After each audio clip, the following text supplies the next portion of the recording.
തിരുവരുൾ പുരിവോനേ ദീനശരണ്യനേ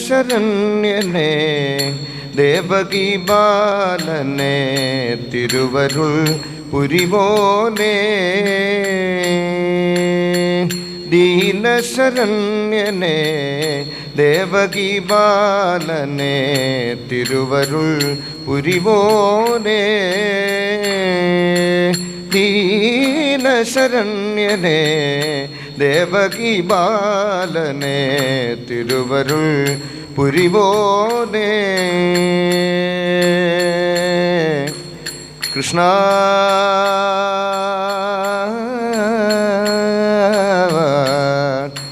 കൃഷ്ണ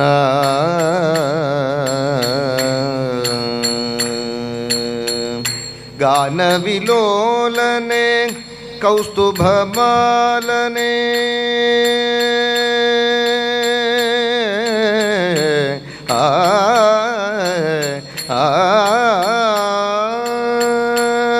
ഗാനവിലോലനേ കൗസ്തുഭമാലനേ ഗാനവിലോലനേ കൗസ്തുഭമാലനേ ഗാനവിലോലനേ കൗസ്തുഭമാലനേ ഗാനവിലോലനേ കൗസ്തുഭമാലനേ കനകാംബരധര വനമാലാധരനേ ഗാന വിലോലനേ കൗസ്തുഭമാലനേ കനകാംബരധര വനമാലാധരനേ ദീനശരണ്യനേ ദേവകി ബാലനേ തിരുവരുൾ പുരിവോനേ കൃഷ്ണ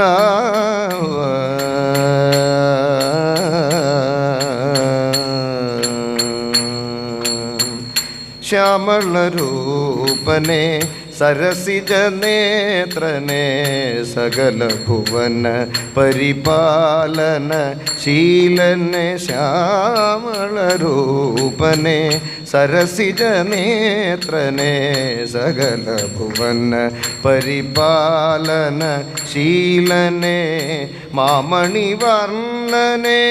മരതക കണ്ണനേ മാമണിവർണ്ണനേ മരതക കണ്ണനേ മാമണി വർണ്ണനേ മരതക കണ്ണനേ മംഗയാർ മനോകവർ മായനെ തായനെ മാമണി വർണ്ണനേ മരതക കണ്ണനേ മംഗയാർ മനോകവർ മായനെ തായനെ ദീനശരണ്യനേ ദേവകി ബാലനേ തിരുവരുൾ പുരിവോനേ ദീനശരണ്യനേ ദേവകി ബാലനേ തിരുവരുൾ പുരിവോനേ കൃഷ്ണ കൃഷ്ണ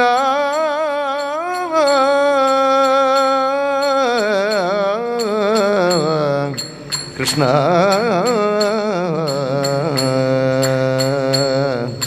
കൃഷ്ണ സർവത്ര ഗോവിന്ദനാമ സങ്കീർത്തനം ഗോവിന്ദ ഗോവിന്ദ. ഹരേ രാമ രാമ രാമ ഹരേ ഹരേ ഹരേ കൃഷ്ണ കൃഷ്ണ കൃഷ്ണ ഹരേ ഹരേ ഹരേ രാമ രാമ രാമ ഹരേ ഹരേ ഹരേ കൃഷ്ണ കൃഷ്ണ കൃഷ്ണ ഹരേ ഹരേ. ഗോവിന്ദനാമ സങ്കീർത്തനം ഗോവിന്ദ ഗോവിന്ദ. കോമളം കൂജയൻ വേണും ശ്യാമളോയം കുമാരക വേദവേദ്യം പരം ബ്രഹ്മ ഭാസതാം പുരതോ മമ. ഗോവിന്ദനാമ സങ്കീർത്തനം ഗോവിന്ദ ഗോവിന്ദ. ദശമസ്കന്ധമാണ് കണ്ടുകൊണ്ടിരിക്കുന്നത്. അതിൽ സുധാമാവിൻ്റെ ചരിത്രം കേട്ടു, ഭക്തിയെപ്പറ്റി വിസ്തരിക്കുകയാണ്. ഇതുപോലൊരു ഭക്തി സാധാരണക്കാർക്ക് അങ്ങനെ കാണാറില്ല. അങ്ങനെ ഉണ്ടാവണമെങ്കിൽ എന്ത് വേണം? അതിന് തീർത്ഥാടനം വേണം, സത്സംഗം വേണം, മഹാത്മാക്കളെ കാണണം. അവരൊക്കെ കാണുമ്പോഴാണ് നമുക്ക് ഇങ്ങനെയൊരു ഭക്തിയൊക്കെ വേണം തോന്നുക. അതിനു വേണ്ടിയിട്ട് ഇവിടെ ഒരു തീർത്ഥാടനം, ഒരു സത്സംഗം വർണ്ണിക്കുകയാണ്. ഒരിക്കൽ സൂര്യഗ്രഹണം വന്നു. എല്ലാവരും കുരുക്ഷേത്രത്തിൽ ഒത്തുകൂടി. സൂര്യഗ്രഹണം വരുമ്പം ഈശ്വരകർമ്മങ്ങൾ ഭഗവാനെ പറ്റി പാടി ഭഗവാന്റെ നാമം ജപിച്ച് കഴിഞ്ഞു കൂടിയാണ് വേണ്ടത്. അങ്ങനെ അവർ കുരുക്ഷേത്രത്തിലേക്ക് ചെന്നു. പാണ്ഡവരും ഭഗവാനും ഒക്കെ ഒന്ന് ഒരുമിച്ച് കാണുകയാണ്. വീണ്ടും കുന്തിദേവി വസുദേവരെ കാണുന്നു. സമപ്രായക്കാരൊക്കെ ഒരുമിച്ച് കൂടുമല്ലോ. അതുപോലെ പാഞ്ചാലിത ഭഗവാന്റെ പത്നിമാരുടെ കൂടെ അവിടെ വെച്ച് വർത്തമാനം പറയുന്നുണ്ട്. ഈശ്വര കാര്യങ്ങൾ പറയുകയാണ് വേണ്ടത്. സൂര്യഗ്രഹണം കഴിയുന്നത് വരെ 4 മാസമാണ് അവരങ്ങനെ ഒരുമിച്ച് കൂടിയത്. ഈശ്വര കഥ പറയും വേണം, ഉച്ചയ്ക്ക് ശേഷമുള്ള സമയമാവുക, ഉറങ്ങാണ്ടിരിക്കും വേണം. എല്ലാം കൂടി ആവുക പറയുമ്പോൾ കുറച്ചൊരു ക്ലേശം തന്നെയാണ്. പാഞ്ചാലിയുടെ ഉപായം കണ്ടു. കല്യാണക്കഥയാകുമ്പോൾ ആരും ഉറങ്ങില്ല. എന്നാൽ ഭഗവാന്റെ കല്യാണം ആകുമ്പോഴോ ഈശ്വരൻ്റെ കഥയാവും ചെയ്തു. അതിനു വേണ്ടിയിട്ട് 16,108 ഭാര്യമാരോടും നിങ്ങളെങ്ങനെയാണ് ഭഗവാൻ വിവാഹം കഴിച്ചത് ചോദിച്ചു. അതൊക്കെ പറഞ്ഞു കഴിയുമ്പോഴേക്ക് 4 മാസം ആവും ചെയ്യും. അപ്പോൾ ഈശ്വര കഥ കേൾക്കലുമായി. അങ്ങനെ പാഞ്ചാലി ആ പത്നിമാരോട് സംസാരിക്കുന്നത്. അവിടെ വെച്ച് നന്ദഗോപർ ഭഗവാനെ കാണുന്നത്. യശോദ വന്നു. അന്ന് തന്നെ ഭഗവാന് 85 വയസ്സുണ്ടെന്നാണ് പറയണത്. എന്നാലും യശോദ തൻ്റെ ചെറിയ ഉണ്ണിയായിട്ട് കാണുകയാണ്. എനിക്ക് വെണ്ണ ഇഷ്ടമല്ലേ എന്നൊക്കെ പറഞ്ഞ് വെണ്ണയൊക്കെ കൊണ്ടിട്ടാണ് വരുന്നത് തന്നെ. 85 വയസ്സ് കൃഷ്ണൻ എന്ത് വെണ്ണ. എന്നാലും അമ്മയ്ക്ക് സന്തോഷമാവട്ടെ കരുതി മുട്ടുകൂത്തി നിന്ന് അമ്മ തരുന്ന വെണ്ണയൊക്കെ കഴിക്കുകയാണ്. അങ്ങനെ ആശ്വസിപ്പിക്കുന്ന രംഗം. വസുദേവർ നന്ദരെ കെട്ടിപ്പിടിക്കുന്നു. കാരണം ഇത്രയും വലിയ സഹായമല്ല ചെയ്തത്. തൻ്റെ ഉണ്ണിയെ നോക്കി 11 വയസ്സ് കഴിഞ്ഞപ്പോൾ തന്നില്ലേ, തിരിച്ചു തന്നില്ലേ ആണ് ആ നന്ദി. അങ്ങനെ അവർ തമ്മിലുള്ള സൗഹൃദം. ഗോപികമാരൊക്കെ അടുത്ത് ചെന്നു. അവർ ഭഗവാനോട് ദേഷ്യപ്പെടാൻ പുറപ്പെടുമ്പോഴേക്കും ഭഗവാൻ അങ്ങോട്ട് ചോദിച്ചു, നിങ്ങൾ എന്നെ മറന്നു? ഞാൻ നിങ്ങളോടൊന്നും പറയാണ്ട പോയതിന് നിങ്ങൾക്ക് എന്നോട് ദേഷ്യം ഉണ്ടാവൂലേ എന്ന് പറഞ്ഞ് ഭഗവാൻ അവരെ ആശ്വസിപ്പിക്കുന്നു. ഇതൊന്നും നമ്മൾ ചെയ്യണതല്ലല്ലോ. നമ്മളൊക്കെ ഇങ്ങനെ മേഘങ്ങളെ പോലെ, കാറ്റും ഇങ്ങനെ മേഘങ്ങളെ ഒരുമിപ്പിക്കും, ഇടയ്ക്ക് വിട്ടുകൊണ്ടുപോകും. നമുക്കെന്ത് ചെയ്യാൻ പറ്റും? ഒക്കെ നമ്മളൊക്കെ ഭഗവാനിൽ സമർപ്പിക്കാന്നല്ലാണ്ട് എന്ത് ചെയ്യും? നിങ്ങളൊന്നും ഒരിക്കലും ഞാൻ വിട്ടു നിൽക്കണില്ലല്ലോ എന്നൊക്കെ പറഞ്ഞ് അവരെ ആശ്വസിപ്പിക്കുന്നു. അവിടേക്ക് കുറേ ഋഷിമാർ വരികയാണ് ഭഗവാനെ കാണാനായിട്ട്. ഋഷിമാരെ കണ്ട സമയത്ത് ഭഗവാൻ അവരെ വന്ദിക്കുകയാണ്. സത്സംഗ മഹിമ എടുത്ത് പറയുകയാണ്. ഏറ്റവും പ്രധാനം ഈ ലോകത്ത് സത്സംഗം തന്നെയാണ്. അതിനേക്കാൾ വലുത് ലോകത്തൊന്നുമില്ല എന്ന് ഭാഗവതം ഇടയ്ക്കിടയ്ക്ക് എടുത്തു പറയും. ഇവിടെ ഋഷിമാരെ കണ്ട ഭഗവാൻ പറയാണ്, എന്ത് പുണ്യം ചെയ്തു ഞാൻ. അഹോവയം ജന്മഭൃതോലബ്ധം കാർസ്ന്യേന തത്ഫലം ദേവാനാമപി ദുഷ്പ്രാപം യദ് യോഗേശ്വര ദർശനം. അല്ലയോ നാരദാദി ഋഷീശ്വരന്മാരെ, നിങ്ങളെ കാണാനുള്ള ഭാഗ്യം എനിക്കുണ്ടായില്ലേ? ദേവന്മാർക്ക് പോലും സാധിക്കില്ല. അങ്ങനെ ഇരിക്കെ എനിക്ക് നിങ്ങളെ കാണാനുള്ള ഭാഗ്യം ഉണ്ടായല്ലോ. നഹ്യം മയാനി തീർത്ഥാനി ന ദേവാമൃച്ഛിലാമയ തേ പുനന്തിരു കാലേന ദർശനാദേവ സാധവ. ഈ ലോകത്ത് വിഗ്രഹാരാധന കൊണ്ട് കുറേ കാലം ആരാധിച്ചാൽ ഒരു പക്ഷേ മനസ്സ് ശുദ്ധായേക്കാം.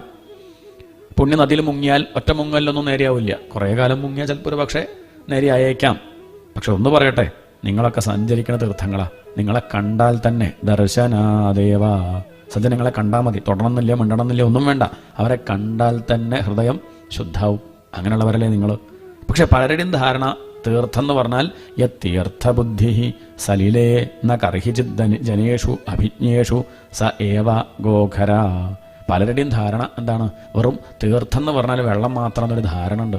അങ്ങനെയുള്ളവരാരാ? ഗോഖര. അവർ കഴുതകളാണെന്നാണ് പറയണത്. നോക്കണേ, ജലത്തിൽ മാത്രമല്ല തീർത്ഥം, നിങ്ങളൊക്കെ സഞ്ചരിക്കുന്ന തീർത്ഥങ്ങളാ. ശരിക്കും പറഞ്ഞാൽ ഗംഗ, യമുന ഇതൊക്കെ പുണ്യനദിയാവാൻ കാരണം എന്താ? നിങ്ങളെപ്പോലുള്ള സജ്ജനങ്ങൾ ആ തീരത്തിരിക്കുന്നത് കൊണ്ടാണ് എന്നങ്ങനെ ഭഗവാൻ ആ സജ്ജന മഹിമ, സജ്ജന സംസർഗത്തിൻ്റെ മഹത്വം എടുത്തു പറയാണ്. നാരദരെ കണ്ട സമയത്ത് അവിടേക്ക് ഓടി വന്നു വസുദേവർ. എന്നിട്ടൊരു ചോദ്യം ചോദിച്ചു, ഈ ജന്മം സഫലമാവാൻ എന്താ വഴി? കർമ്മം കൊണ്ട് എങ്ങനെയാണ് കർമ്മം ഇല്ലാണ്ടിയാക്കുക ചോദിച്ചു. ഇതാണ് ചോദ്യം. നല്ല ചോദ്യമാണ്. നമ്മളിവിടെ ജനിക്കാൻ കാരണം കർമ്മമാണ്. ഇനിയിപ്പോൾ നമ്മൾ എന്ത് ചെയ്യണം? കർമ്മം ചെയ്യണം. കർമ്മം ചെയ്തുകൊണ്ടിരിക്കേണ്ടത് നമ്മൾ. പക്ഷേ അത് ദുഷ്കർമ്മ. അത് നമ്മൾ വല്ലാതെ ഒട്ടിക്കഴിഞ്ഞാൽ വീണ്ടും ബുദ്ധിമുട്ടാണ്ടാവുക. ആ കർമ്മം പറ്റാണ്ടിരിക്കാൻ എന്ത് ചെയ്യണം? സൽക്കർമ്മം ചെയ്യണം. ഫലേച്ഛ കൂടാതെ കർമ്മം ചെയ്തിട്ട് ഈ കർമ്മത്തെ ഇല്ലാണ്ടിയാക്കിയാൽ നമുക്കിനി ജനിക്കേണ്ടി വരില്ല. ഒരു ക്ലേശമില്ലാണ്ട് കഴിയുക. ഇല്ലെങ്കിൽ ജനിച്ച് മരിച്ച് കഴിയേണ്ടി വരും. ഇവിടെ ചോദ്യം അതാണ് വസുദേവരുടെ. എങ്ങനെയാണ് കർമ്മം കൊണ്ട് കർമ്മം ഇല്ലാണ്ടിയാക്കുക? അതാണ് ചോദ്യം. അതിന് ഉത്തരമായിട്ട് പറഞ്ഞു, ഇവിടെ ജനിക്കേണ്ടത് തന്നെ നമുക്ക് കടമുള്ളതുകൊണ്ടാണ്. ഇവിടെ എത്തിക്കഴിഞ്ഞാൽ എന്ത് ചെയ്യണം? ആ കടം വീട്ടണം. കടം വീട്ടുക പറഞ്ഞാൽ എങ്ങനെയാണ്? പഞ്ചയജ്ഞങ്ങൾ അനുഷ്ഠിച്ചാൽ മതി. അതാണ് 5 കടങ്ങൾ എന്നാണ് പറയുക. അത് വീട്ടുന്നതിനെയാണ് പഞ്ചയജ്ഞങ്ങൾ എന്ന് പറയുക. അത് ഗൃഹസ്ഥന്മാർ നിർബന്ധമായിട്ടും ചെയ്യേണ്ടതാ. അധ്യാപനം ബ്രഹ്മയജ്ഞ പിതൃയജ്ഞസ്തു തർപ്പണ ഹോമോ ദൈവോ ബലിർഭൂത നിർയജ്ഞോ അതിഥി പൂജനം. ആദ്യത്തത് ബ്രഹ്മയജ്ഞം. ബ്രഹ്മയജ്ഞം എന്ന് പറഞ്ഞാൽ അധ്യാപനം, പഠിപ്പിക്കുക. അതാണ് ശാസ്ത്രം വൃത്തിയിൽ വേണ്ടതുപോലെ പഠിപ്പിക്കലാണെന്ത്? അധ്യാപനം. പഠിപ്പിക്കണമെങ്കിൽ ആദ്യം അവനവൻ പഠിക്കണ്ടേ? അത് വേണം. ആദ്യം പഠിക്കണം. ഇരുന്ന് ശ്രദ്ധിച്ച് ശാസ്ത്രം വേണ്ടതുപോലെ പഠിക്കുക. എന്നിട്ടോ അത് തൻ്റെ മക്കൾക്കും അറിയണമെന്ന് മോഹമുള്ളവർക്കൊക്കെ പറഞ്ഞു കൊടുക്കുക. ഈ സംസ്കാരം ഇനിയുള്ള തലമുറയ്ക്കും കൊടുക്കുക. അത് വേണ്ടതാണ്. ഇല്ലെങ്കിൽ ഭാവിയിലെ ദുഃഖം ആയിരിക്കും. അത് ചെയ്യേണ്ടതാണ്, അത് നമ്മുടെ കടമയാണ്. ഋഷിമാരോടുള്ള കടം വീട്ടി ആണ്. എത്രയോ ഋഷിമാർ നമ്മൾ നേരെയാവട്ടെ, നേർവഴിക്ക് സഞ്ചരിക്കട്ടെ കരുതി അവർ എന്തെല്ലാം അവിടെ എഴുതി വെച്ചു. എത്ര പുസ്തകങ്ങൾ, എത്ര ഗ്രന്ഥങ്ങൾ നമുക്കുണ്ട്. അതിലേതെങ്കിലും ഒന്ന് എടുത്ത് ഒന്ന് ശ്രദ്ധിച്ച് വായിച്ച് പഠിക്കേണ്ടതല്ലേ? അത് വേണം. അതാണ് ഋഷിമാരോടുള്ള കടം വീട്ടണമെങ്കിൽ ശാസ്ത്രം പഠിക്കുക, അത് പ്രചരിപ്പിക്കുക. അതാണ് അധ്യാപനം ബ്രഹ്മയജ്ഞ. അതിനെയാണ് ബ്രഹ്മയജ്ഞം എന്ന് പറയുക. അത് കഴിഞ്ഞു. സപ്താഹം കേൾക്കലൊക്കെ തന്നെയാണ്. ഭാഗവതം ശ്രദ്ധിച്ച് ആത്മാർത്ഥമായിട്ടാണ് പഠിക്കുന്നതെങ്കിൽ അതെന്താണ്? ബ്രഹ്മയജ്ഞം. അതാണ് ഋഷിമാരോടുള്ള കടം അങ്ങനെ വീട്ടാം. അത് മാത്രം മതിയോ? പോരല്ലോ. അധ്യാപനം ബ്രഹ്മയജ്ഞ പിതൃയജ്ഞസ്തു. പിതൃയജ്ഞം, അച്ഛനമ്മമാരോട് കടണ്ട്. അവരിൽ നിന്ന് കിട്ടിയതാണ് ഈ ശരീരം, അവരിൽ നിന്ന് കിട്ടിയതാണ് ഈ ബുദ്ധി, ഈ സ്വഭാവമൊക്കെ കുറേശ്ശൊക്കെ ആരുടെ ആയിരിക്കും? അച്ഛൻ്റെ അമ്മയുടെ ഒക്കെ തന്നെയാണ്. സ്വത്ത് കുറേ എല്ലാം അനുഭവിക്കണ്ടല്ലോ ഇല്ലേ? എന്തൊക്കെ ഉണ്ട്? പ്രഷർ ഷുഗറൊക്കെ ഇപ്പോൾ ആരുടെയാണ്? കഷണ്ടി എവിടുന്ന് കിട്ടിയത്? ഒക്കെ എങ്ങനെ നോക്കി വരുമ്പോൾ കുറേ കിട്ടുന്നുണ്ട്. അപ്പം അതുകൊണ്ട് നമുക്ക് അവരോട് എന്തുണ്ട്? അവരോട് കടം വീട്ടണ്ടേ? പിതൃയജ്ഞസ്തു, തർപ്പണം എന്നാ പറയാം. തർപ്പിക്കുക പറഞ്ഞാൽ തൃപ്തിപ്പെടുത്തുക എന്നാണ് അർത്ഥം. തർപ്പിക്കുക പറഞ്ഞാൽ തൃപ്തിപ്പെടുത്തുക. ജീവിച്ചിരിക്കുമ്പം അവരെ തൃപ്തിപ്പെടുത്തുക. നല്ല വാക്ക് പറഞ്ഞ് ഒപ്പരുന്ന് ഞാൻ ഒപ്പുണ്ട് എന്നുള്ള തോന്നൽ അവർക്ക് ഉണ്ടാവണം. ഒന്നും പേടിക്കേണ്ട, എൻ്റെ ഉണ്ണി ഒപ്പുണ്ട് എന്നൊരു ധാരണ ഉണ്ടാവണം. അതിനുവേണ്ടി ഒപ്പരുന്ന് നല്ല വർത്തമാനമൊക്കെ പറഞ്ഞ് അവരെ ശുശ്രൂഷിക്കുക. അതാണ് തർപ്പണം. മരിച്ചു പോയാൽ പിന്നെ നിവൃത്തിയില്ല. കുറച്ച് വെള്ളം എടുത്തിട്ട് എല്ലാ ദിവസവും ഒന്ന് നമുക്കത് മാത്രം തർപ്പണം എന്ന വിചാരമല്ല. മരിച്ചു പോയാൽ പിന്നെ എന്ത് ചെയ്യും? കൊല്ലത്തിലൊരിക്കലൊന്ന് ശ്രാദ്ധം ആണ്. ശ്രദ്ധയോടുകൂടി ചെയ്യുന്നതിനെയാണ് ശ്രാദ്ധം എന്ന് പറയുക. അവരെ ഓർക്കുക. ഇങ്ങനെയൊക്കെ ചിലരുള്ളത് കൊണ്ടാണ് ഞാൻ അവിടെ ഉണ്ടായത്. മരിച്ചു പോയവർക്ക് കിട്ടണുണ്ടോ ഇല്ലേ? ചിലതാ ചോദിക്കുക, എന്ത് കിട്ടണുണ്ട്? കിട്ടണമൊന്നുമില്ലല്ലോ. അതെ, വേദാന്തം നോക്കിയാൽ ഒന്നും കിട്ടണമൊന്നുമില്ല എന്ന് പറയാം. പക്ഷേ ഇങ്ങനെയുള്ള ആചാരങ്ങളെ കൊണ്ട് എന്താ ലാഭം ചോദിച്ചാൽ, ഇങ്ങനെയുള്ള ആചാരം ഉണ്ടാകുമ്പോഴേ ഇനി വരുന്ന കുട്ടികളിത് പഠിക്കുള്ളൂ. ഈ തത്വങ്ങളൊക്കെ മനസ്സിലാവണമെങ്കിൽ ചില ആചാരങ്ങൾ വേണം എന്നാണ്. അതുകൊണ്ടാണ് വലിയ വലിയ സന്യാസിമാർ പോലും ആചാരം ഒഴിവാക്കില്ല. അവർക്കൊന്നും ആവശ്യമില്ല. പക്ഷെ അവർ ഒഴിവാക്കാത്തത് എന്താ വെച്ചാൽ അവർ കാണിക്കുന്നത് ബാക്കിയുള്ളവർ അനുകരിക്കും. അപ്പോൾ അവരിത് ചെയ്യാണ്ടിരുന്നാൽ എന്ത് പറ്റും? ഇനിയുള്ളവരൊന്നും ചെയ്യാണ്ടിയാവും. അതിനുവേണ്ടി അവരെന്ത് ചെയ്യും? അവർക്ക് പൂജ കഴിക്കേണ്ട ആവശ്യമില്ലെങ്കിലും പൂജ കഴിക്കും. അവർക്ക് അമ്പലത്തിൽ വന്ന് തൊഴേണ്ട കാര്യമില്ലെങ്കിലും അവർ വന്ന് തൊഴും. ഇതിനാ കാരണം ബാക്കിയുള്ളവർ അത് ഇല്ലാണ്ടാവേണ്ട കരുതിയിട്ടാ. ശ്രാദ്ധ കൂട്ടുമ്പോൾ എന്താ ഗുണം എന്നാണെങ്കിൽ മക്കളിത് കാണുന്നുണ്ടല്ലോ. അച്ഛൻ ശ്രാദ്ധ കൂട്ടുന്നത് മുത്തശ്ശന് കൂട്ടുക. നോക്കണേ, അച്ഛൻ നോക്കും, മുത്തശ്ശൻ മരിച്ചിട്ട് ഇത്ര കാലമായിട്ടും ആ മുത്തശ്ശനോടുള്ള ബഹുമാനം നോക്കും. കൊല്ലത്തിലൊരിക്കലും ഓർത്ത് വെച്ച് അങ്ങനെ ചെയ്യുന്നുണ്ടെങ്കിൽ ജീവിച്ചിരിക്കുമ്പോൾ അച്ഛനെ എങ്ങനെ നോക്കിയിട്ടുണ്ടാവും മുത്തശ്ശനെ എന്നൊരു തോന്നൽ കുട്ടിക്ക് ഉണ്ടാവും. ഞാനും ഇതുപോലെ അച്ഛനെ നോക്കണം എന്നൊരു തോന്നലുള്ളിലുണ്ടാവും. അങ്ങനെയൊക്കെ നോക്കണം എന്നൊക്കെ തോന്നുന്നുണ്ടെങ്കിൽ എന്ത് ചെയ്യുക? അങ്ങനെയുള്ള ക്രമങ്ങളൊക്കെ ചെയ്യുക. അതാണ് സംസ്കാരം. ആചാരത്തിലൂടെ മാത്രമേ ഇത് മുന്നോട്ട് പോവുള്ളൂ. ഉള്ളിലുള്ളതുകൊണ്ട് കാര്യമുണ്ടോ? എൻ്റെ ഉള്ളിലുള്ളതൊക്കെ ഇപ്പോൾ നിങ്ങൾക്ക് മനസ്സിലാവണം വെച്ചാൽ എന്ത് ചെയ്യണം? എന്നെ ആചരിക്കുന്ന വേണം.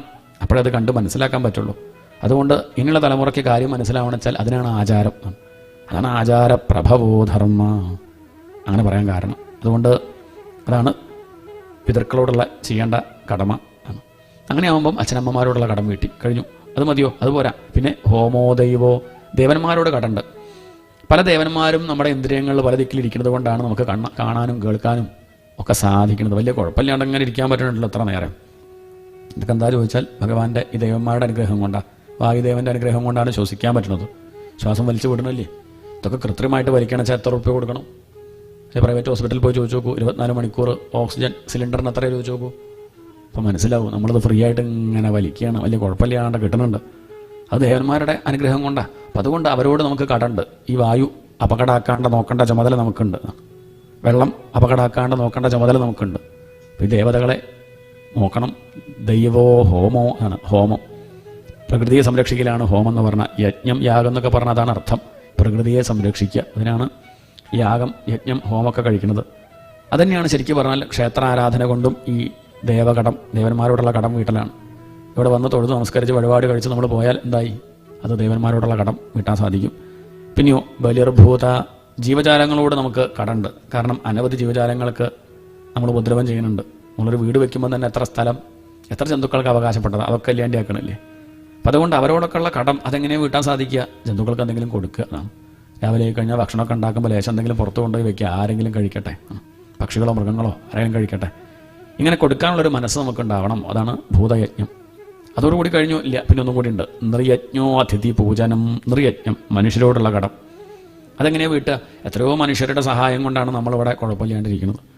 ഇപ്പോൾ ഇവിടെ ഇരുന്ന് നമുക്കങ്ങനെ ഇരിക്കണമെങ്കിലും ഒറ്റയ്ക്ക് പറ്റുമോ? എനിക്കിതിങ്ങനെ പറയാൻ പറ്റണത് എന്തുകൊണ്ടാണ്? കുറച്ചാളുള്ളതുകൊണ്ടാണ്. ആരും ഇല്ല കേൾക്കാൻ വെച്ചപ്പോൾ എനിക്ക് പറയാൻ പറ്റുമോ?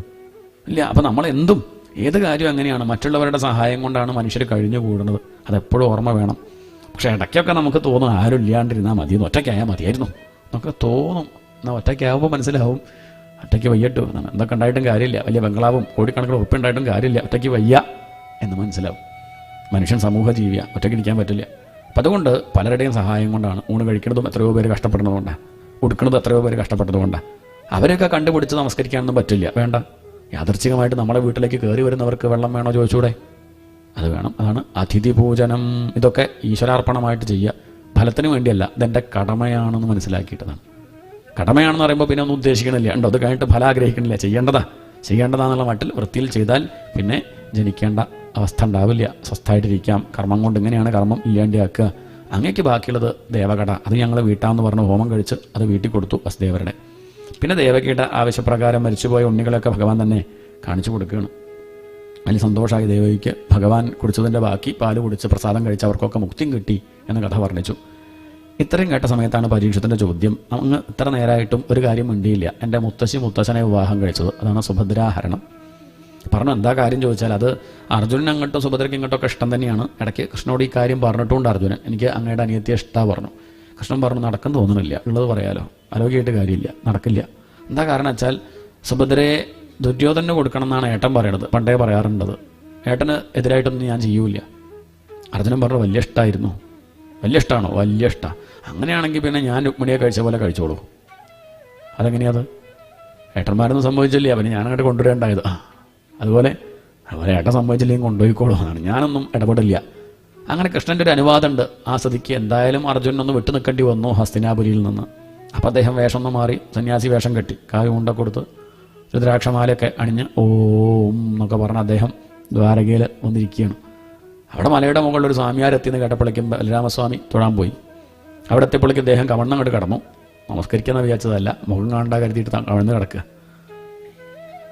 ബലരാമൻ പറഞ്ഞു ഇങ്ങനെ നമസ്കരിക്കൊന്നും വേണ്ട, സന്യാസിമാരെ അങ്ങോട്ടാണ് നമസ്കരിക്കുക ഇങ്ങോട്ടല്ല എന്നൊക്കെ പറഞ്ഞു. ആര് കേൾക്കണു? അദ്ദേഹം എണീക്കണമെന്നല്ല. തിരിച്ചിങ്ങോട്ട് വന്ന് കൃഷ്ണനോട് പറഞ്ഞു ബലരാമൻ, ഞാനൊന്ന് ഉറപ്പിച്ചു, നല്ലൊരു സന്യാസി അവിടെ വന്ന് വെയിലും മഴയും കൊണ്ട് പാവം അവിടെ അങ്ങനെ പർവ്വതത്തിൻ്റെ മുകളിലിരിക്കുക. നമ്മൾ കേമന്മാർ ഇവിടെ ഉള്ളപ്പം അദ്ദേഹം ഇങ്ങനെ വെയിലും മഴയും കൊണ്ട് അവിടെ ഇരിക്കാൻ പറ്റുമോ? ഇവിടെയാണെങ്കിൽ എത്രയാ മുറികൾ നിശ്ചല്യ, ധാരാളം മുറികൾ. ആ സുഭദ്രയുടെയൊക്കെ കൊട്ടാരത്തിൽ എത്രയാ മുറികൾ, ഞാൻ അയാളെ ഇങ്ങോട്ട് കൊണ്ടുവരിക എന്നും പറഞ്ഞു. കൃഷ്ണൻ ചോദിച്ചു വേണോ? ആവശ്യമില്ലാണ്ട് ഓരോന്ന് ആവശ്യമുണ്ടോ? നിർബന്ധ? ഞാൻ ഉറപ്പിച്ചു എന്നൊക്കെ പറഞ്ഞ് ആര് കൊണ്ടുവന്നു? അർജുനനെ മനസ്സിലാക്കിയിട്ടില്ല. സന്യാസിയെ ആര് കൊണ്ടുവന്നു? ഇവിടെ സുഭദ്രയുടെ കൊട്ടാരത്തിൽ. രാവിലെ ആയാൽ ചായ ഉണ്ടാക്കി കൊടുക്കണത് ആരാ? സുഭദ്രയാ. ഇഡ്ഡലി ആയാൽ ഇഡ്ഡലി കൊണ്ടു കൊടുക്കും, ഉച്ചയ്ക്ക് ഊണായാൽ ഊണ് കൊണ്ടു കൊടുക്കും, വൈകുന്നേരത്തെ കാപ്പി, ഇങ്ങനെ കുറച്ച് ദിവസം കഴിഞ്ഞു. അവിടെ അടുത്തൊരു അമ്പലത്തിൽ ഉത്സവം നടന്നുകൊണ്ടിരിക്കുമ്പം ബലരാമൻ അവിടെ പോയി നിൽക്കുകയാണ്. ആ ചണ്ടക്കൊട്ടൊക്കെ കേട്ട് അങ്ങനെ ആസ്വദിച്ചിരിക്കുമ്പോൾ ഒരാൾ വന്ന് പറഞ്ഞു അതെ സന്യാസിയെ കാണാനില്ല. അദ്ദേഹം പറഞ്ഞു സന്യാസിമാരിങ്ങനെ ഒരു ദിക്കിലിരിക്കൊന്നുമില്ല, കുറച്ച് കഴിഞ്ഞാൽ പോവും, അത്രയേ ഉള്ളൂ. അയാൾ പറഞ്ഞു സന്യാസി മാത്രമല്ല സുഭദ്രയെ കാണാനില്ല. അതങ്ങോട്ട് കേട്ടപ്പം എല്ലാം കൂടി കൂട്ടി വായിച്ചപ്പോഴാണ് മനസ്സിലായത് സംഗതി ആരാ. ഇത് വന്നത് അർജുനാണ്, വേഷം മാറി വന്നതാണ്. ദേഷ്യം കണ്ട് വർദ്ധിച്ചു, കലപ്പെടുത്തു. അർജുനനെ ഞാനിപ്പം ഇല്ലാണ്ടിയാക്കുമെന്നൊക്കെ പറഞ്ഞ് പുറപ്പെടുകയാണ്. അർജുനൻ അപ്പം ഭഗവാൻ വന്ന് പറഞ്ഞു എന്താ അപ്പം അങ്ങയുടെ ഉദ്ദേശം? അർജുനെ കൊല്ലാനാണോ? അർജുനെ കൊന്നാപ്പം എന്താ ഉണ്ടാവുക? നമ്മുടെ അനിയത്തി വിധവയാവില്ലേ? അല്ല അർജുനന് ഇപ്പം എന്താ ഒരു കുറവ് എന്ന് ചോദിക്കട്ടെ. ആ കുട്ടിക്ക് അങ്ങോട്ടും ഇഷ്ടമാണ്, അർജുനന് ഇങ്ങോട്ടും ഇഷ്ടമാണ്, പിന്നെ ഇപ്പം എന്തിനാ വെറുതെ? എന്ന് മാത്രമല്ല ഇനിയിപ്പോൾ അങ്ങോട്ട് പുറപ്പെട്ടു പോയിട്ട് എന്ത് ചെയ്യാനാ ഉദ്ദേശം ആണ്. ഇനി ഒന്ന് ഞാൻ പറയാം, അർജുനൻ സുഭദ്രയെ കൊണ്ടുപോകല്ല ഉണ്ടായത്. CCTV നോക്കിയപ്പം സുഭദ്രയെ വണ്ടി ഓടിക്കണത്. സുഭദ്ര അർജുനെയും കൊണ്ടുപോയതാ. അപ്പം അതുകൊണ്ട് നല്ലതെന്താ വെച്ചാൽ ഇപ്പം ആരും അറിഞ്ഞില്ല, അങ്ങ് വിളിച്ചപ്പോട്ട് എല്ലാവരും അറിയിക്കണ്ട. നമുക്കൊരു ഓഡിറ്റോറിയം ബുക്ക് ചെയ്തിട്ട് നമുക്ക് അങ്ങോട്ട് നടത്തി കൊടുക്കാം പോരെ? അങ്ങനെ ചെയ്ത പേരും ഉണ്ടാവില്ല. എന്നാൽ പിന്നെ അങ്ങനെ ആയിക്കോട്ടെ. ഇങ്ങനെയാണ് അങ്ങയുടെ മുത്തശ്ശനെ വിവാഹം കഴിച്ചത്. ആ കഥയും കേട്ടു. അതിനുശേഷം പിന്നെ ഒരു കഥ സൂചിപ്പിച്ചു. ഇനി കഥ ഭാഗമൊന്നും മാറുകയാണ്, ഭാഗവത്തിൻ്റെ ഒരു രീതിയൊന്നും മാറുകയാണ്. പണ്ട് ശ്രുതദേവൻ എന്ന പേരായിട്ടൊരു ബ്രാഹ്മണൻ ഉണ്ടായിരുന്നു. അദ്ദേഹത്തിൻ്റെ വലിയ മോഹം എന്താ വെച്ചാൽ ഇല്ലത്തേക്ക് ഭഗവാനെ വിളിക്കണം, എന്നിട്ട് ഊണ് കൊടുക്കണം. ആ ഒരു വിചാരം അദ്ദേഹത്തിന് കുറേ കാലമായി ആഗ്രഹം. ഒരിക്കലും വന്ന് പറഞ്ഞു ഭഗവാനോട്, ഭഗവാൻ എന്ന് പറഞ്ഞു. ആ സമയത്ത് തന്നെ ബഹുളാശു എന്ന് പേരായിട്ടൊരു രാജാവ്, വലിയ കേമന, അയാൾക്കും മോഹം മോഹം കൊട്ടാരത്തിലേക്ക് ഭഗവാനെ വിളിച്ച് ഊണ് കൊടുക്കണമെന്ന്. ഭഗവാൻ അയാൾക്കും മൂളി ഒരേ ഡേറ്റ് ഒരേ സമയം രണ്ടുപേർക്കും കൊടുത്തു. അപ്പോൾ കൂടുള്ളവർക്ക് ആകെ പരിഭ്രമിച്ച് എന്താ ഇപ്പം ചെയ്യുക, രണ്ടുപേർക്ക് ഒരേ ഡേറ്റ് കൊടുത്താൽ എങ്ങനെയാണ്? ആ സമയമായപ്പോൾ ഭഗവാൻ രണ്ടായി മാറി തന്നെ. രണ്ടായി ചമഞ്ഞമ്പൊടു വാസുദേവൻ രണ്ടേടവും ചെന്നഥ പൂജ വാങ്ങി. രണ്ട് ദിക്കിലേക്കും ഭഗവാൻ ഒരേ സമയത്ത് പോയി രണ്ട് ദിക്കിൽ നിന്നും പൂജ വാങ്ങി. ഒരു ദിക്കിൽ കേമായിട്ടുള്ള സൽക്കാരാണ്, പൂർണ്ണവും ഭഗവച്ച് കേമായിട്ട് സ്വീകരിക്കേണ്ട രാജാവ്. 10-18 പേര് കൊണ്ടുപോകണു. കേമായിട്ട് വെൺകൊറ്റൊക്കെ കുടിച്ച് കൊണ്ടുകൊണ്ട് അഭിഷേകമുണ്ട്, കാലയിക്കണം എന്തൊക്കെയോ 10-12 വിഭവങ്ങൾ, ഗംഭീരമായിട്ടുള്ള പായസം. അത് സ്വീകരിച്ചു, അദ്ദേഹത്തെ അനുഗ്രഹിച്ചു. ബ്രാഹ്മണൻ്റെ വീട്ടിൽ അത്രയൊന്നും സൗകര്യമില്ല, അവിടെ ആരും ഇല്ല. അദ്ദേഹം ഭഗവാനെ കണ്ട് കണ്ടപ്പോഴേക്കും തോളിലുള്ള തോർത്തുണ്ടെടുത്ത് മുകളിലേക്ക് വലിച്ചെറിഞ്ഞിട്ട് ധുന്നൻ വാസോ നനർത്തഹ, നൃത്തം വയ്ക്കുകയാണ്. അദ്ദേഹം ഭഗവാനെ സ്വീകരിച്ചിരുത്തി. അവിടെ ഗംഭീര സദ്യയൊന്നുമില്ല, നേദ്യച്ചോറുണ്ട്, ലേശം തൈരുണ്ട്, കടുമാങ്ങ, അതൊക്കെ തന്നെ ഉണ്ടാവുള്ളൂ. അത് കൊടുത്തു. അത് ഭഗവാൻ സന്തോഷമായിട്ട് കഴിച്ചു. രണ്ടുപേരെ ഒരുപോലെ അനുഗ്രഹിച്ചു എന്ന് പറഞ്ഞാൽ ദരിദ്രനാണോ സമ്പന്നനാണോ എന്നുള്ള വ്യത്യാസം ആർക്കില്ല, ഭഗവാനില്ല. ഭക്തി ഉണ്ടോ അനുഗ്രഹിക്കും. രണ്ടുപേർക്കും സന്മാർഗത്തെ ഉപദേശിച്ചു കൊടുത്തു, അവരെ മുക്തരാക്കി എന്നാണ്. സന്മാർഗത്തെ ഉപദേശിച്ചു കൊടുത്തു എന്ന് കേട്ടപ്പോഴാണ് പെട്ടെന്ന് പരീക്ഷത്തിൻ്റെ ചോദ്യം, സത്തിനെ പറ്റി എങ്ങനെയാണ് പറയാൻ പറ്റുക? അങ്ങനെയാണ് ശ്രുതിഗിതയ്ക്ക് മാറുന്നത്. എങ്ങനെ സത്തിനെ പറ്റി പറയും? സത്ത് എന്ന് പറഞ്ഞാൽ ബ്രഹ്മത്തെ പറ്റി എങ്ങനെയാണ് പറയാൻ പറ്റുക? തുടക്കം മുതലേ അങ്ങനെ പറയുന്നുണ്ട്, ബ്രഹ്മത്തെ പറ്റി പറയാൻ സാധിക്കില്ല, കണ്ണുകൊണ്ട് കാണാൻ സാധിക്കില്ല, മൂക്കുകൊണ്ട് വാസനിക്കാൻ സാധിക്കില്ല, ചെവി കൊണ്ട് കേൾക്കാനോ നാവ് കൊണ്ട് പറയാനോ സാധിക്കില്ല. പിന്നെ ഈ പറയുന്നതൊക്കെ എന്താ? 6 ദിവസമായി എന്താ പറയണു? ബ്രഹ്മത്തെ പറ്റി പറയാൻ സാധിക്കില്ല. എന്നിട്ടിപ്പം 7 സമയം എന്താ കാണിക്കുന്നത്? അതാ ചോദ്യം. എങ്ങനെയാണ് നിർഗുണമായ ബ്രഹ്മത്തെപ്പറ്റി ഈ വേദം പ്രതിപാദിക്കുന്നത്? പറയാൻ പറ്റില്ല എന്നൊരു ഭാഗത്ത് പറയുക, എന്നിട്ട് പറയും ചെയ്യുക. അതെങ്ങനെയാണ്? അത് പറയല്ല, പറയാതെ പറയുക. എന്താണ്? ആരും വ്യക്തമായിട്ടൊന്നും പറയണമൊന്നുമില്ല. പറയാതെ അങ്ങനെ പറയുമ്പോൾ നമുക്കിങ്ങനെ ഉള്ളിൽ ധ്വനിക്കും ആണ്. പിരിക്കുന്നവരൊക്കെ കേട്ടിട്ട് അങ്ങനെ ഓരോരുത്തർക്കും ഓരോന്നാവും ധ്വനിക്കുന്നത്. ആ പറഞ്ഞതിൻ്റെ ആശയം അങ്ങനെ ഓരോ തരത്തിലും ധ്വനിക്കുകയാണ്. പറയാണ്ട് പറയാനേ പറ്റുള്ളൂ. ഭഗവാൻ ഇന്നതാണെന്ന് ചൂണ്ടിക്കാണിക്കാൻ സാധിക്കില്ല. പ്രത്യേകിച്ച് ബ്രഹ്മം ഇന്നതാണെന്നും ചൂണ്ടിക്കാണിക്കാൻ സാധിക്കില്ല. നാവ് കൊണ്ട് പറയാനും സാധിക്കില്ല. അതാണ് രാമകൃഷ്ണദേവൻ പറയും, ഇന്ന് വരെ എച്ചിലാക്കാത്ത ഒരേ ഒരു ശബ്ദമേ ഉള്ളൂ. ഏതാ അത്? പറയാൻ പറ്റില്ല, പറഞ്ഞാൽ എച്ചിലാവും. എന്താണ്? നാവുകൊണ്ട് ആരും പറഞ്ഞാൽ എച്ചിലായി, നാവുകൊണ്ട് പറഞ്ഞാൽ എച്ചിലാവും. ചിലർ ബ്രഹ്മം എന്ന് പറയണ്ട, ചിലർ ഈശ്വരൻ എന്ന് പറയുന്നത്, ചിലർ എന്തൊക്കെയോ പറയുന്നുണ്ട്, XYZ എന്തൊക്കെയോ പറയണോ. പക്ഷെ ഇതുവരെയും അത് പറഞ്ഞാൽ എച്ചിലാവും. അതുകൊണ്ട് ആരും പറഞ്ഞിട്ടില്ല. എന്നാലും പല രീതിയിൽ പറയാതെ പറയുന്നു. ജഹത് ലക്ഷണ, അജഹത് ലക്ഷണ, ജഹത് അജഹത് ലക്ഷണ, അങ്ങനെയൊക്കെയാണ് അതിനെപ്പറ്റി പറയുക. ഒരു പദം പറഞ്ഞു കഴിഞ്ഞാൽ അതിൻ്റെ ആ വാക്യത്തിനൊരർത്ഥം ഉണ്ടാവും. വാച്യാർത്ഥം എന്ന് പറയും അതിന്. അത് കേട്ട് കഴിഞ്ഞാൽ ഒരർത്ഥം, ലക്ഷ്യാർത്ഥവും ഉണ്ടാവുന്നതാണ്. ചില സമയത്തൊക്കെ നമ്മൾ വാച്യാർത്ഥത്തെ തള്ളിയിട്ട് ലക്ഷ്യാർത്ഥം എടുക്കേണ്ടി വരും. എന്ത് പറഞ്ഞു നോക്കാണ്ട് അതിൻ്റെ താല്പര്യം എടുക്കേണ്ടി വരും. ഭാഗവതമൊക്കെ അങ്ങനെയാണ്. ആ പറഞ്ഞത് മാത്രം എടുത്താൽ ചിലപ്പോൾ ചിലതിലൊക്കെ ക്ലേശിക്കും എന്നാണ്, ബുദ്ധിമുട്ടുണ്ടാവും. എന്തുദ്ദേശിച്ചെന്ന് മനസ്സിലാക്കാൻ ശ്രമിക്കുകയാണ് നല്ലത്. അങ്ങനെയാകുമ്പോൾ വലിയ ബുദ്ധിമുട്ടില്ല. അങ്ങനെയായാൽ ഒന്നുകൂടി എളുപ്പമുണ്ട്. അല്ലെങ്കിൽ കുറേ ക്ലേശിക്കും. എത്രയോ പേര് പല സംശയമായിട്ട് ഇപ്പോഴും ഇരിക്കുന്നവരുണ്ട്. അത് ഞാൻ പറഞ്ഞു കഴിഞ്ഞാൽ പിന്നെ ആ സംശയം പിന്നെ നീ പറയണമെന്ന് ശ്രദ്ധിക്കില്ല, അത് ആലോചിച്ചിരിക്കുക, അതുകൊണ്ട് പറയുന്നില്ല. അങ്ങനെ കുറേ സംശയങ്ങൾ ഇതിലുണ്ട്. അപ്പോൾ അതുകൊണ്ട് ശ്രദ്ധിക്കേണ്ടത് എന്താ? ഉദ്ദേശം മനസ്സിലാക്കുക, അതാണ് പ്രധാനം. നമ്മളങ്ങനെ തന്നെയാണ്. വീട് എവിടെ ചോദിച്ചാൽ ചിലപ്പം പറയും ദിക്കിലാണ്, MG റോഡിലാണ് വീട്. MG റോഡിൽ വീടുണ്ടാവുമോ? റോഡിൽ വീടുണ്ടാവില്ല, വണ്ടിക്ക് പോകണ്ടേ? ഗവൺമെൻറ് സമ്മതിക്കില്ല റോഡ് മേൽ വീടുണ്ടാക്കാൻ. പക്ഷെ ആ പറഞ്ഞതൊന്ന് അർത്ഥെടുത്തു. MG റോഡിൽ വീടെന്ന് പറഞ്ഞാൽ MG റോഡിൻ്റെ സൈഡിലാണ്, ആ റോഡിലല്ല. റോഡിൻ്റെ ഒരു ഭാഗത്തായിട്ട് സൗകര്യം കാണിക്കാൻ വേണ്ടി പറഞ്ഞേ ഉള്ളൂ. ഇങ്ങനെ പറയാറുണ്ട്. ഇതുപോലെയാണ്. ചിലപ്പോൾ അങ്ങനെയാവും പറയാം. ആ പറഞ്ഞത് മാത്രം എടുത്താൽ പോരാ, പറഞ്ഞത് കൊണ്ട് ഉദ്ദേശിച്ചത് എടുത്തിട്ട് ആ വാച്യാർത്ഥത്തെ അങ്ങോട്ട് തള്ളൂ. അമ്മ കുട്ടിയോട് പറഞ്ഞു, ശ്രദ്ധിക്കണം കേട്ടോ, അതാ നെല്ലൊക്കെ ഉണക്കാൻ വെച്ചിട്ടുണ്ട്, കാക്ക കൊത്താണ്ട് നോക്കണം എന്ന് പറഞ്ഞു. അമ്മ കുളി കഴിഞ്ഞ് വരുമ്പോൾ നെല്ലൊന്നും കാണുന്നില്ല. കുട്ടിയോട് ചോദിച്ചു, എന്തേ? എന്നോട് ഞാൻ പറഞ്ഞതല്ലേ കാക്ക കൊത്താണ്ട് നോക്കണമെന്ന്. കുട്ടി പറഞ്ഞു, നോക്കിയല്ലോ കാക്ക കൊത്തിയില്ല, കോഴിയാണ് കൊത്തിയത്. നല്ല കുട്ടി അല്ലേ, നല്ല വിവരമുള്ള കുട്ടി. കുട്ടി എന്ത് ചെയ്തു? വാച്യാർത്ഥം മാത്രം എടുത്തു എന്നാണ്, ലക്ഷ്യാർത്ഥം എടുത്തില്ല. അമ്മ പറഞ്ഞത് എന്താ? അമ്മയുടെ ഉദ്ദേശം എന്തായിരുന്നു? നെല്ല് സംരക്ഷിക്കണം എന്നാ. പിന്നെ അങ്ങനെ പറഞ്ഞില്ല, അതൊരു ഭാഷ അല്ലെ, കുട്ടിക്ക് മനസ്സിലാവുന്ന പോലെ കാക്ക കൊത്താണ്ട നോക്കണം എന്നൊക്കെ പറഞ്ഞു. പക്ഷെ ആ കുട്ടി എന്ത് ചെയ്തു? വാച്യാർത്ഥം മാത്രം എടുത്തു. അങ്ങനെ മാത്രം എടുത്ത് അതേപോലെ ക്ലേശം ഉണ്ടാവും. ശ്രദ്ധിക്കണം, ലക്ഷ്യാർത്ഥം കൂടി എടുക്കണം. ചിലപ്പോൾ അങ്ങനെയായിരിക്കും പറയുക. ചില സമയത്ത് അല്ലാതെയും പറയും. പകുതി എടുത്ത് പകുതി ഒഴിവാക്കേണ്ടി വരും, അങ്ങനെ ഉണ്ടാവും. സ്വയം ദേവദത്ത, അങ്ങനെയൊക്കെയാണ് ഉദാഹരണം. ആ ദേവദത്തനാണ് ഈ ദേവദത്തൻ. ഈ ദേവദത്തൻ വേറെ, ഈ ദേവദത്തൻ വേറെ.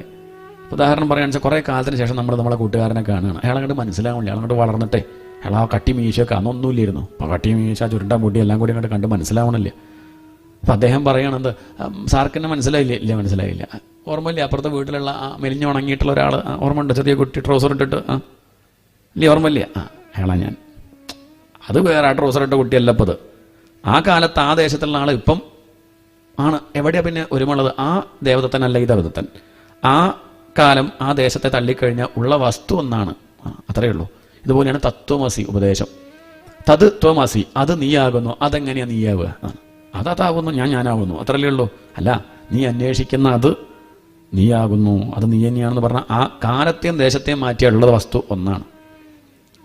ഉദാഹരണം പറയാം, നമ്മുടെ ഫോട്ടോ തന്നെ നോക്കി നോക്കൂ, പഴയ ഫോട്ടോ. നമുക്കിപ്പോൾ നമ്മളെ മാറ്റം നമ്മൾ അറിയുന്നുണ്ടോ? ശരിക്കും അറിയണുണ്ടോ? സത്യം പറയണം, ശരിക്കും അറിയണുണ്ടോ? പ്രായമായത് അറിയണുണ്ടോ? ഉണ്ടോ? ആരറിയണു? പിന്നെ ഫോട്ടോ നോക്കി അറിയല്ലേ? കണ്ണാടി ഇല്ലേ വിചാരിക്കുക ലോകത്ത്? എനിക്ക് എൻ്റെ ദേഹത്തെ തന്നെ എനിക്ക് എൻ്റെ ഛായ എങ്ങനെയൊന്നും എനിക്ക് നിശ്ചയില്ല. അറിയോ? ഞാൻ പറയുമ്പോൾ ഞാൻ കാണുന്നുണ്ടോ തന്നെ? ഇല്ല. നിങ്ങൾ കണ്ട അഭിപ്രായം പറയേണ്ടതും കണ്ണാടി നോക്കിയിട്ടൊക്കെ ഞാൻ അങ്ങനെ നിശ്ചയിക്കുകയാണ് എങ്ങനെയെന്നല്ലാതെ എനിക്കറിയില്ല. എൻ്റെ പഴയ രൂപം 3 വയസ്സുള്ള കുട്ടി ഫോട്ടോ, ആ ഫോട്ടോ അങ്ങോട്ട് രൂപം ധരിച്ച് ഇവിടെ വന്നിരുന്ന് എനിക്ക് മനസ്സിലാവും ഞാനാണ്. മനസ്സിലായില്ല? ആ കുട്ടിയെ വന്നിരുന്നു ഞാൻ തന്നെയാ, എനിക്ക് മനസ്സിലാവുമോ? ഞാൻ വിചാരിക്കും ഒരു കുട്ടി എന്ന് വിചാരിക്കുള്ളൂ, എനിക്കറിയില്ല, ഞാനത് തോന്നണില്ല. അതാണ് എന്ന് പറഞ്ഞ ശരീരം ഞാനാണെന്നുള്ള വിചാരം ഇല്ല. അതാണ് ഉള്ളതെന്താ? ബോധം മാത്രം. ശരീരത്തിനെയും മനസ്സിനെയും ഒക്കെ തള്ളിക്കഴിഞ്ഞാൽ പിന്നെ ഉള്ള വസ്തു നമ്മളൊക്കെ ഒന്നാണ്. അതാണ്. ഇതാണ് തത്വമസി. നീ അന്വേഷിക്കുന്നത് നീ തന്നെ. തത്വമസി. തത് എന്ന് പറഞ്ഞാൽ ബ്രഹ്മം, തൊന്ന് പറഞ്ഞാൽ ജീവൻ. ബ്രഹ്മവും ജീവനും ഒന്ന് തന്നെ ആണ്. ആ ഉപാധികൾ അങ്ങോട്ട് മാറ്റിയാൽ മതി. ഇങ്ങനെയാണ് ഉപദേശിക്കുക. പിന്നെ ഇന്ന് തടസ്ഥ ലക്ഷണം എന്ന് പറഞ്ഞാൽ നമുക്കറിയണ വിഷയം വെച്ച് അറിയാത്ത വസ്തുവിനെ ബോധിപ്പിക്കുക. ബ്രഹ്മാനന്ദം നമുക്കറിയില്ല. നമുക്കറിയണ ആനന്ദം എന്താ? ലൗകികമായിട്ടുള്ള വിഷയങ്ങളെ പറ്റിയുള്ള ആനന്ദം നമുക്കറിയാം. അപ്പം അത് വെച്ചിട്ട് പറയുകയാണ്. അതാണ് രാസക്രീഡ. കാമുകൻ കാമുകീ ഭാവം അത് നമുക്ക് നിശ്ചയുണ്ട്. ജീവൻ ബ്രഹ്മം എന്ന് പറഞ്ഞാൽ നമ്മൾ ഉറങ്ങി വീഴും. അതന്നെ, അത് പറഞ്ഞില്ല. പക്ഷെ പറഞ്ഞു വരുന്നത് തന്നെയാണ്. അലൗകികമായ വിഷയത്തെ നമുക്ക് അറിയില്ല. അപ്പം ലൗകികമായിട്ടുള്ള വിഷയം നമുക്കറിയുള്ളൂ. അപ്പം നമ്മുടെ തലത്തിലേക്ക് ഇറങ്ങി വന്ന് നമുക്കറിയണത് പോലെ പറഞ്ഞു തരികയാണ്. തത്വാർത്ഥങ്ങൾ മനസ്സിലാക്കിയാൽ അനുഭവിക്കുന്ന ആനന്ദം എത്ര വലുതാണ് നമുക്കറിയില്ല. അപ്പം ഉപനിഷത്തിൽ പറയാറുണ്ട്, ഏതുപോലെ ചോദിച്ചാൽ യുവാവായിട്ടിരിക്കുക. എന്താണ്? ചെറുപ്പമായിട്ടിരിക്കുക, ഒരു രോഗവും ഇല്ലാണ്ടിരിക്കുക, നല്ല സൗന്ദര്യം ഉണ്ടാവുക, നല്ല ശമ്പളമുള്ള ജോലി ഉണ്ടാവുക, പറഞ്ഞാൽ കേൾക്കുന്ന ഭാര്യ, മിടുക്കനായിട്ടുള്ള കുട്ടി, നല്ല വീടും. അയാൾ എത്ര സന്തോഷം അനുഭവിക്കും? അത് നമുക്ക് മനസ്സിലാവും ഇല്ലേ? മനസ്സിലായില്ലേ? അതിൻ്റെ ഒരു 1000 ഇരട്ടി, പോരാ, 1 കോടി ഇരട്ടി ആനന്ദമാണ്. അതൊന്നല്ല ബ്രഹ്മാനന്ദം. പക്ഷേ നമുക്ക് മനസ്സിലാവണം വെച്ചാൽ അങ്ങനെ പറയാനേ പറ്റൂ. അതിനു വേണ്ടി പറയാണ്. അപ്പം നമ്മൾ ശ്രമിക്കും അതിനു വേണ്ടിയിട്ട്. ഇതൊന്നുമല്ല, അങ്ങനെ കണക്കാക്കാൻ സാധിക്കില്ല ബ്രഹ്മാനന്ദത്തെ. പക്ഷെ അങ്ങനെ പറയുന്ന ഏർപ്പാടുണ്ട്. അതുപോലെയാണ് തടസ്ഥ ലക്ഷണം. കുട്ടിക്ക് മനസ്സിലാവണ വിഷയം വെച്ച് അമ്മ കാണിച്ചു കൊടുക്കുകയാണ്. അമ്മയ്ക്ക് ചന്ദ്രനെ കാണിച്ചു കൊടുക്കണമെന്നുണ്ട്. ആകാശത്തേക്ക് നോക്കൂ പറഞ്ഞാൽ കുട്ടി നോക്കണമില്ല. കുട്ടിക്ക് എന്താ ആകാശം എന്നും എന്താ ചന്ദ്രൻ എന്നും അറിയില്ല. ചന്ദ്രനെ നോക്കൂ, കുട്ടി നോക്കണില്ല. ചന്ദ്രനെ നോക്കൂ, കുട്ടി നോക്കണില്ല. അവസാനം അമ്മയ്ക്ക് മനസ്സിലായി കുട്ടിക്ക് ചന്ദ്രൻ എന്താണെന്ന് അറിയില്ലല്ലോ. കുട്ടിയോട് പറഞ്ഞു, മുറ്റത്തുള്ള മാവ് കണ്ടോ? മാവ് കണ്ടു. അത് നിശ്ചയുണ്ട്. ആദ്യം ഊണ് കൊടുക്കുമ്പോൾ തന്നെ കാണിച്ചു കൊടുക്കാറുണ്ട്. മാവ് കണ്ടു, കാക്കയെ കണ്ടോ എന്ന് ചോദിക്കാറുണ്ട്. മാവ് കണ്ടു. കൊമ്പ് കണ്ടോ? കൊമ്പ് കണ്ടു. ഇല കണ്ടോ? ഇല കണ്ടു. ആ കൊമ്പിൻ്റെ ഇലേൻ്റെ ഇടയിൽ ചന്ദ്രനെ കണ്ടോ? ചന്ദ്രനെ കണ്ടു. കൊമ്പിൻ്റെ ഇലേൻ്റെ ഇടയിലല്ല ചന്ദ്രൻ. ആണോ? നമ്മൾ എഴുതി വെച്ചു, കൊമ്പിൻ്റെ ഇലയുടെ ഇടയിലാണ് ചന്ദ്രൻ ഇരിക്കുന്നത്. ഒന്നുമല്ല.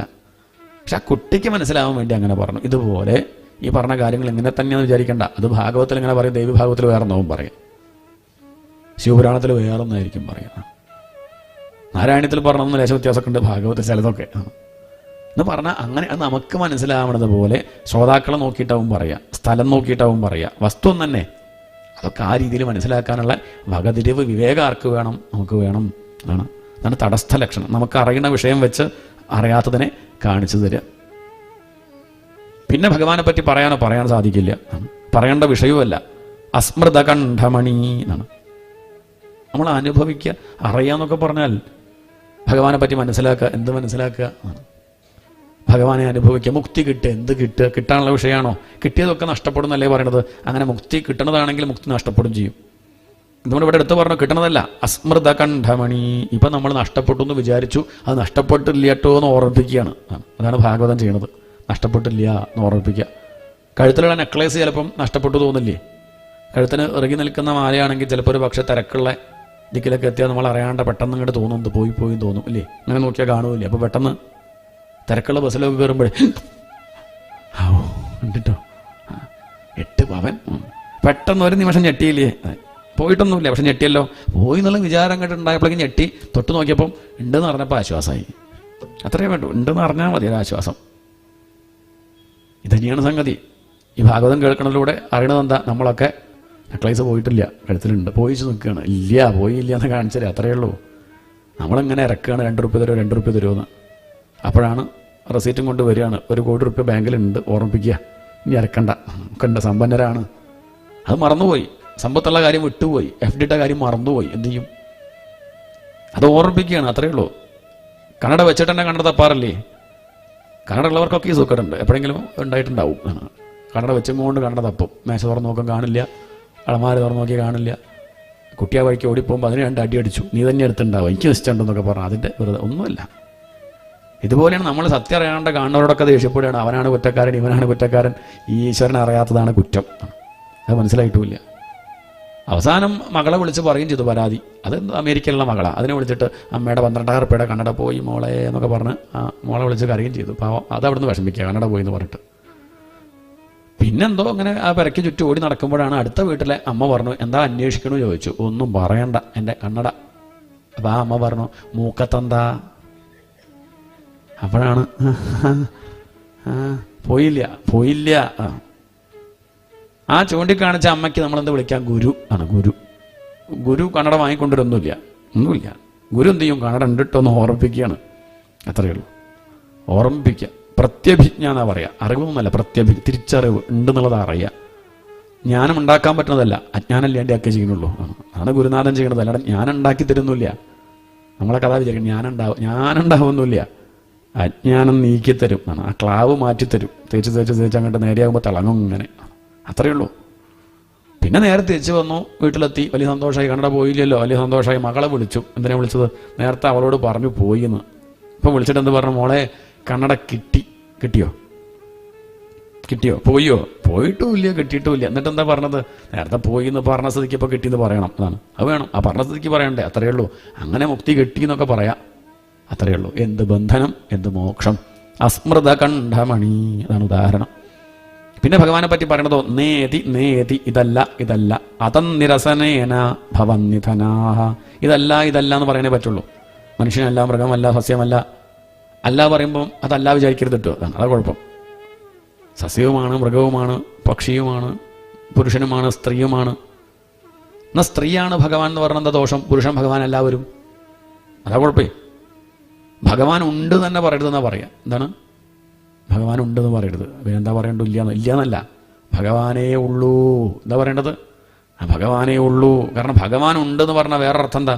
ഭഗവാൻ അല്ലാത്ത പലതും ഉണ്ടെന്നൊരർത്ഥം അവിടെ വരുന്നുണ്ട്, ഒരു ധ്വനി വരുന്നുണ്ട്. ഈശ്വരനുണ്ട്, ചെകുത്താനും ഉണ്ടെന്ന് വരും. ഇല്ല, ഈശ്വരനേ ഉള്ളൂ. അതാണ് ആത്മാവാസ്യമിതം ആണ്. ഏകമേവ, രണ്ടില്ല, അദ്വിതീയം ആണ്.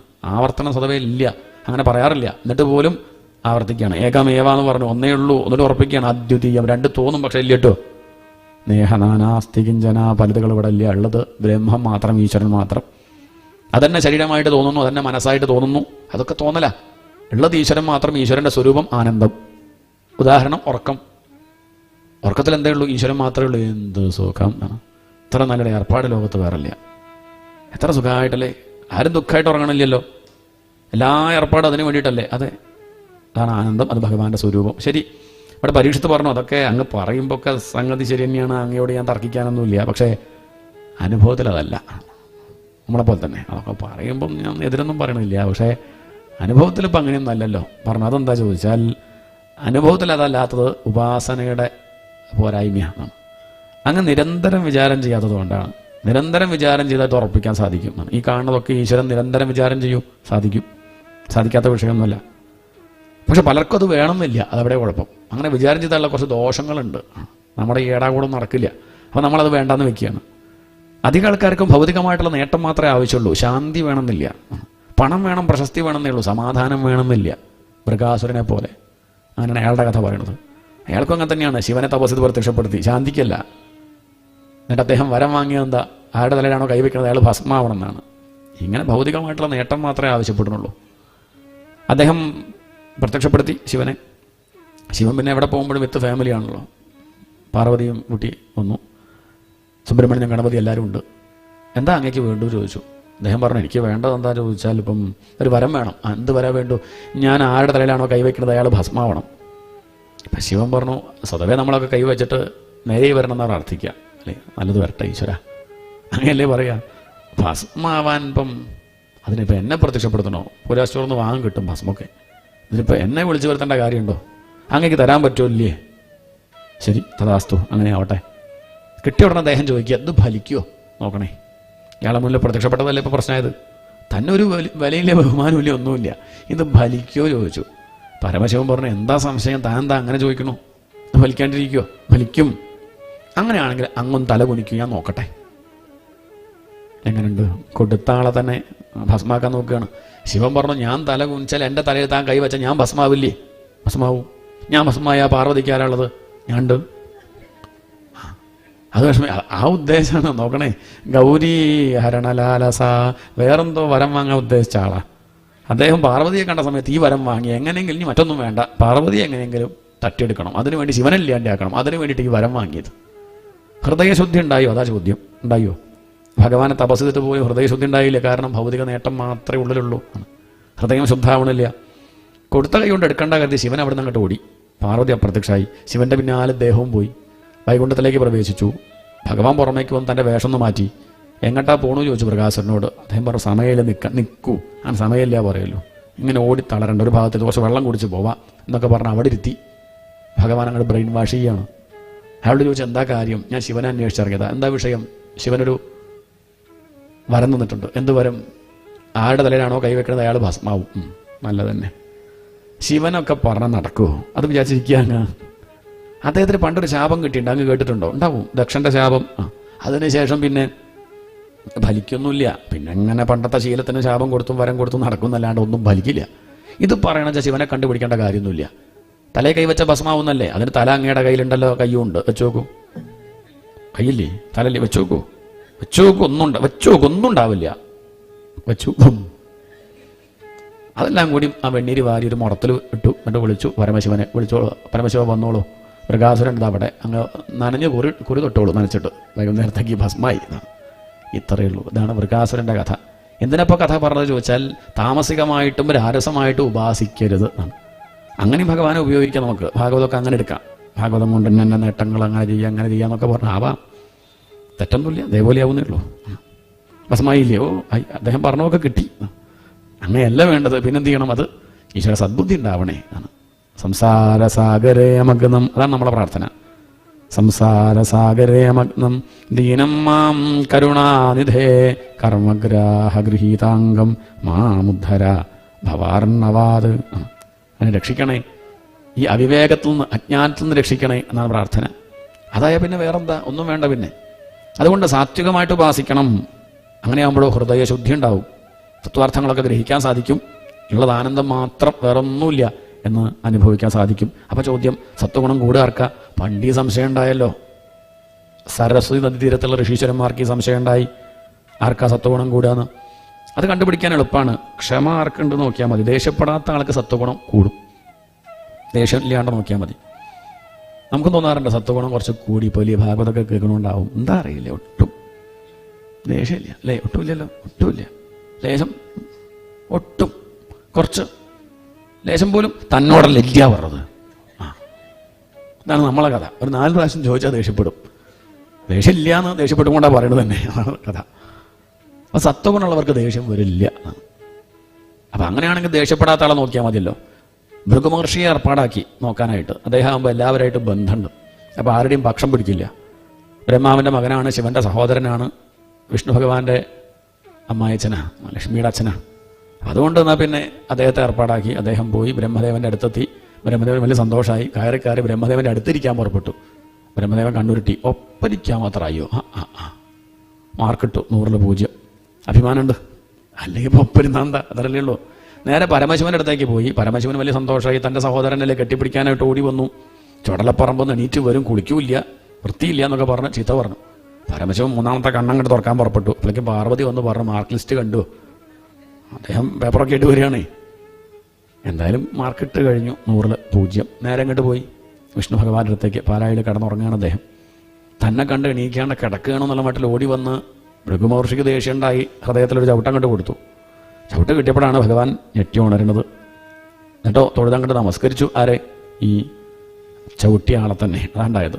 സ്വതൽപാദവരുഹ്യാഥ നാമ ശിരസാമുനിം. തൊഴുതങ്ങോട്ട് നമസ്കരിച്ചിട്ട് പറയാണ്, ആഹതേ സ്വാഗതം ബ്രഹ്മൻ നിശീതാത്രാസനേക്ഷണം അജാനതാം ആഗതാൻ വ ക്ഷന്തുമർഹതന പ്രഭു. ഞാൻ അറിഞ്ഞില്ല, വലിയ അപരാധം ഞാൻ ചെയ്തത്, തെറ്റുപറ്റിപ്പോയി, അങ്ങ് ക്ഷമിക്കണം. എന്ത് ശിക്ഷ വേണമെങ്കിൽ തരാം, ഞാൻ സഹിക്കാൻ തയ്യാറാണ്.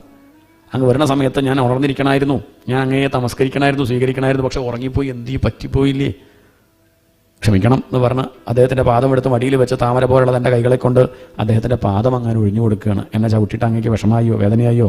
അതീവ കോമളവൂ താ. എന്തൊരു മൃദുലമായ പാദമാണ് അങ്ങയുടെ. എൻ്റെ ഈ കാരിരുമ്പ് പോലുള്ള ഹൃദയത്തിൽ ചവിട്ടിയിട്ട് വേദനയായി വാങ്ങിയൊക്കെ ചോദിച്ച് ഇത്യുക്തുവ വിപ്രചരണവും മർദ്ദയൻ സ്വേന പാണിന, തൻ്റെ ആ കൈകളെ കൊണ്ട് അദ്ദേഹത്തിൻ്റെ പാദം ഒഴിഞ്ഞു കൊടുക്കുകയുണ്ടായത്. തന്നെ ചവിട്ടിയാളുടെ പാദം ഒഴിഞ്ഞു കൊടുക്കണമെങ്കിൽ എത്ര കണ്ട് ആ ഭഗവാന്റെ ഹൃദയത്തിൻ്റെ വലുപ്പം നോക്കൂ. എന്നും ഈ പാടുപടം ഉണ്ടാവും. ഞാൻ പഠിക്കട്ടെ, എന്ത് സജ്ജനങ്ങളെ കാണുമ്പോൾ ഇങ്ങനെ കടന്നുറങ്ങരുത്, എഴുന്നേൽക്കണം എന്നുള്ളത് പഠിക്കട്ടെ, അത് പഠിക്കട്ടെ എന്ന് സങ്കല്പിച്ച് ആ ശ്രീവത്സം കൊണ്ട് നടക്കുകയാണ്. അവിടുന്ന് അങ്ങോട്ട് എഴുന്നേറ്റു ഈ ഭൃഗുമഹർഷി. എല്ലാ ദിക്കിലും പോയി പാടി നടന്നു, സംശയമൊന്നുമില്ല. ഞാൻ തിരിച്ചറിഞ്ഞു സത്വഗുണം കൂടാർക്ക, അത് സംശയമില്ല, അത് ഭഗവാനാണ്, വിഷ്ണു ഭഗവാനാണ്, വിഷ്ണു ഭഗവാനാണെന്ന് അദ്ദേഹം അങ്ങനെ പറഞ്ഞു നടന്നു. അതാണ് സത്വഗുണം. ശരിക്കും പറഞ്ഞാൽ ശിവനും ബ്രഹ്മാവും വിഷ്ണുവൊക്കെ ഒന്ന് തന്നെ. ഇത് വൈഷ്ണവ പുരാണം ആയതുകൊണ്ട് ഇങ്ങനെ പറയണമെന്നേ ഉള്ളൂ.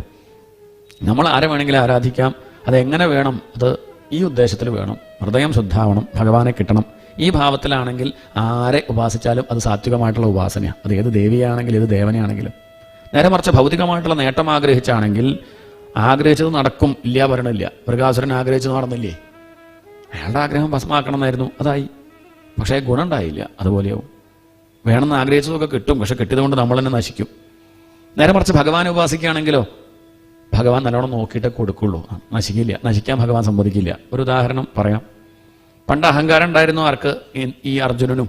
അതില്ലാണ്ടിയാക്കിയല്ലോ ഭഗവാൻ. എങ്ങനെ? അതല്ലേ സന്താനഗോപാലം കഥ. അങ്ങനെയാണ് ആ കഥ വിസ്തരിക്കുന്നത്.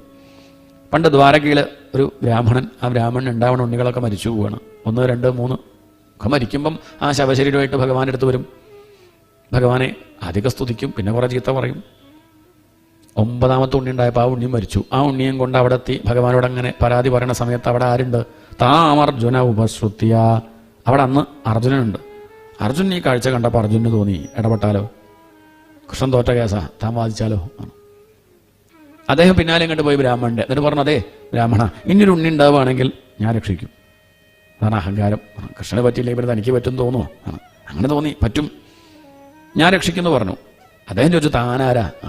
തനിക്ക് അങ്ങനെ രക്ഷിക്കാൻ പറ്റുക? ഇവിടെ കൃഷ്ണന് പറ്റണില്ല, ബലരാമന് പറ്റണില്ല, അനിരുദ്ധനും പ്രദ്യുമ്നും സാധിക്കുന്നില്ല. അപ്പോഴാണ് അങ്ങ് വന്നിട്ട് പറ്റുമെന്ന് പറയാ. താൻ ആരാ ചോദിച്ചു. അപ്പം അർജുനൻ പറയാണ്, അങ്ങനെ പറ്റി കേട്ടില്ലേ?